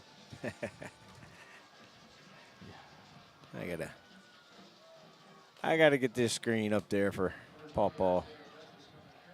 Minutemen press of Georgetown bring you the fourth quarter here on SHN. 8 minutes left here in the ball game, and Paul Justice. What a run there by Isaiah Justice. Big gain for the Eagles. 23-yard run makes up 1st and 10 at the Patriot 40. From Morrow first down. Handed off to Justice. Cuts it back at the 40. Makes the man miss. Breaks the tackle up to the 35. A nice hard run there. And a 5-yard gain brings up 2nd and 5. And there's what David was talking about. He's hard to see until he gets past those linemen. Mm-hmm. Yeah. And he's such a shifty runner. But, yeah, he gets behind those linemen, get hidden by all those big linemen, and then all of a sudden he pops out and he's hard to get a hold of. Yeah. Does some good hard running for the senior running back, Isaiah Justice. I got a correction. That game is actually in College Station, not at Glenn. Wow. And Glenn putting up a big fight on the road. 2nd and 5 from the 35. Handed off to Justice. Near side, 35. Cuts back, but taken down hard. Nice tackle there by number 8. That'll be Brandon Crumpton. A gain of about 1 breaks it a 3rd and 4 now for the Eagles. Refs are doing a good job of keeping this from getting chippy and not letting these guys yak at each other a bunch. 6:45 left in the ball game. The Minutemen press of Georgetown, 4th quarter, 59-13. Georgetown leads it, 3rd and 4. Handed off to Justice to the left side, around the outside. He tries to get up to the 30, gets hit about the 32 and taken down there. And that'll bring up 4th down. We'll see if they'll let Guzman try a long field goal here or not. 4th and 2 from the 32-yard line. That would be into the wind, so almost kind of say go for it here. And it looks like the Eagles will go for it on 4th down. A little bit too far to put him 7 yards back at the 39 to be a 49-yard field goal for Guzman. So they'll go for it on 4th and 2. Got to get to the 30-yard line of Eastview for the first down. Big boy, keep it. Hands it off to Justice. Nice cutback. Up past the 30, 25, 20, 15. And he's run down from behind in the Smoothie King red zone at the 18-yard line. What a run there by Isaiah Justice. Picks up another first down for the Eagles. A borrow for Morrow first down. Well, I thought he put his big right paw over Justice's right shoulder. And I thought, boy, he's going to pop that ball out. But Justice did a really good job of holding on to the football. For your mortgage needs, remember Matt Morrow. Borrow from Morrow. Borrowfrommorrow.com. Matt's over there leaning on that down marker, too, on the chain gang tonight. Handed off to Justice left side. Up past the 12 to the 10. Tackled forward to about the 9-yard line. That'll be a gain of 4 and bring up 2nd and 6 now for the Eagles. Final from College Station. College Station finally defeats Glenn 21-14. In overtime. In overtime. What a game there. A&M Consolidated's up 33-9 on Leander. 2nd and 6 from the 9-yard line. Handed off to Justice right side. Cuts back through the middle. Stays behind the pack, and the pack continues to move forward. And there goes the big buffet killer. So you blew that dead way too early. They blew it dead at the 7. That pile went all the way almost to the 4-yard line. That looked like some little kid running around letting his big brothers protect him. And just shoving him up the field. Gain of 2, 3rd and 4 from the 7-yard line. 4:25 left here in the 4th quarter. Lined up here on the near side hash. 3 receivers right down. Handed off to Justice left side. He breaks 1 tackle, falls forward to about the 6-yard line. Gain of 1. That'll bring up 4th and 3 for the Eagles. And it looks like, no, they're not bringing out the field goal unit. I saw that one kid running on the field. I was like, thought it might be Guzman. yeah. So the Eagles will go for it here. 4th and 3 from the 9, from the 6, I apologize. Got to get down to the 3-yard line. Snap back, Dowd looking to pass, and he'll put it up to the corner of the end zone. Just overthrown and incomplete. And a turnover on downs. Patriots will take over at the 6 of Georgetown. Just outside the reach of the receiver, Dax Lambright. So the Patriots will take over with 3:35 left here in the ball game at the 6 of Georgetown. Last update I have, Cedar Park is up 16-7 on Hendrickson in the 4th quarter. So we'll see how that one plays out. What's strange is that Dave Campbell's computer picked all these games to be blowouts. And ours and A&M Consolidated, I guess you consider theirs a blowout too, but the rest of them, very close. Pullen hands it off. The running back goes to the right side, up for about 3 yards to the 9-yard line. It'll bring up 2nd and 7 here for the Patriots. 3:15 left in the ball game. Pullen, quick shot, snap back, throws it out to the left side. Caught at the 7, up past the 10, 15, 25, and taken down. They'll mark him down just before the 20. They'll mark it at the 25. Nice tackle there by number 38, Alex Wilson, a sophomore. 1st and 10 for the Patriots at the 25. And you like to see these kids for the Patriots keep fighting. Update out of Dripping Springs. Westlake leads it 16-10 with 2:20 left in the 3rd quarter. So somebody finally scored a touchdown. Couple. Pulling back, near side hash. Swing it out, quick side to the left side at the 25, up past the 27. Falls forward to about the 28-yard line. Be a gain of 3. This second weekend of ACL is going to be busy for Snoop. He's got to get those mixtapes out, and there's going to be some doozies. Some great football on this Friday night. 3-yard gain brings up 2nd and 7 from the 27 of Eastview. 2:15 left in the ball game. Pullen drops back, pressure outside. Oh, wow. Omarion Lucas almost took it out of the hands of the receiver. He gets back a yard loss there. Doesn't get back to the line of scrimmage. Bring up 3rd and 8. Omarion Lewis dropped back and almost read that perfectly to pick it off. Great. Lewis was not fooled. Great concentration there by, I guess, is that Kareem Edwards, number 25? On that reception. A good job by Omarion Lucas not to only lose the interception, but to not give up the tackle. Yeah. Still make the tackle once the ball got into the hands of the receiver. 3rd and 8 for the Patriots. 1:35 left here in the fourth quarter. Pulling in the shotgun. Near side hash mark. He'll take the snap. Nope. There's going to be an offside. He'll swing it out to the right side, and that receiver pays the price immediately. They're going to give him the line of scrimmage, but it's going to be an offsides penalty on the Eagles. Boy, that continuous clock. Penalty from the previous spot. Still 3rd down. Offside penalty on the Eagles. Give them 5 yards, and now the Patriots have it 3rd and 3 from the 32-yard line. 1:20 left here in the fourth quarter. Pullen hands it off, left side, up past the 35, 40, up past the 45, 50, and he's going to break it down the near sideline. And that's going to be a Patriot touchdown.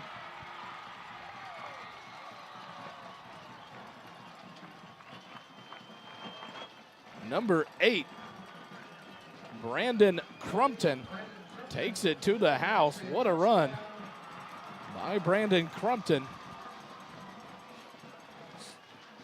Nice run. He just popped it out on the edge. Nobody there. Took it to the house. Nice kick out block by the wide receiver against the defensive back. And Crumpton was off to the races. And the score cut down to 40 now, 59-19 with 1:05 left here in the ball game. Maxwell, the kicker, on to try the extra point attempt. Now they have 12 guys, don't they?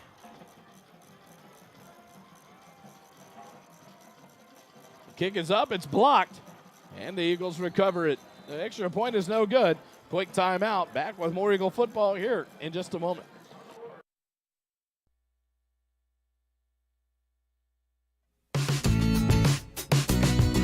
Kickoffs this season are sponsored by Syntex Shirt and Embroidery.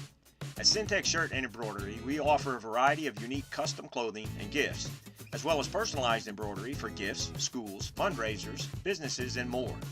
Stop by our shop at 1911 North Austin Avenue, Suite 103, and check out our in-stock spirit apparel, or check out our website at www.syntexshirt.com. Syntex Shirt and Embroidery is the official outfitter of the SHN Sports Georgetown Eagles broadcast team.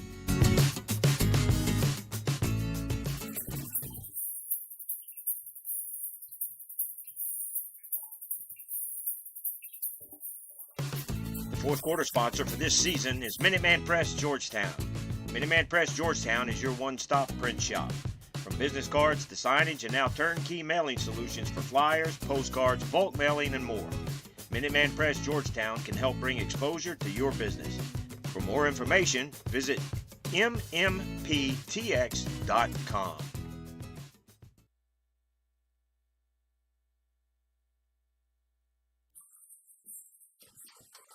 And the kickoff will go into the end zone for the touchback.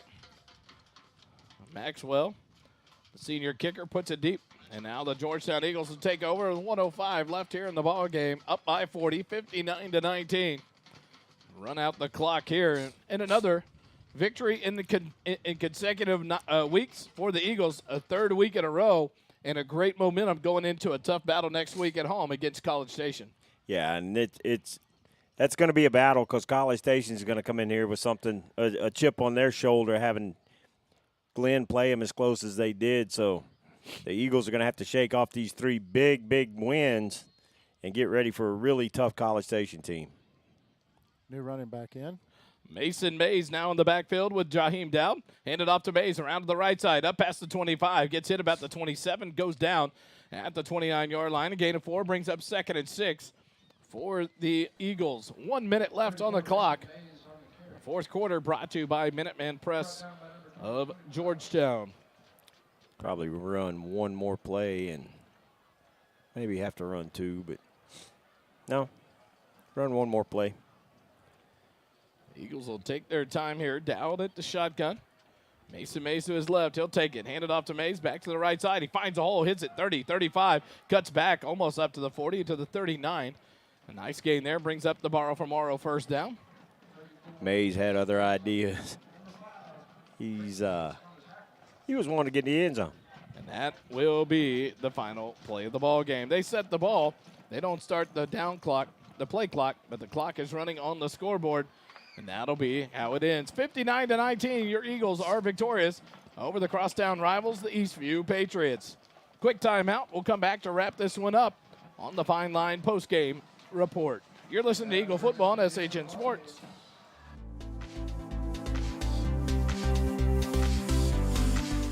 The first quarter of tonight's game is sponsored by Fine Line General Contractor. At Fine Line General Contractor, we are dedicated to meeting and exceeding our clients' expectations in Central Texas.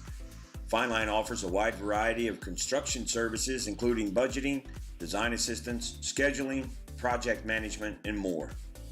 Fine Line General Contractor, committed to building excellence and relationships. Visit our website at finelinegc.com or call us at 512-590-8392.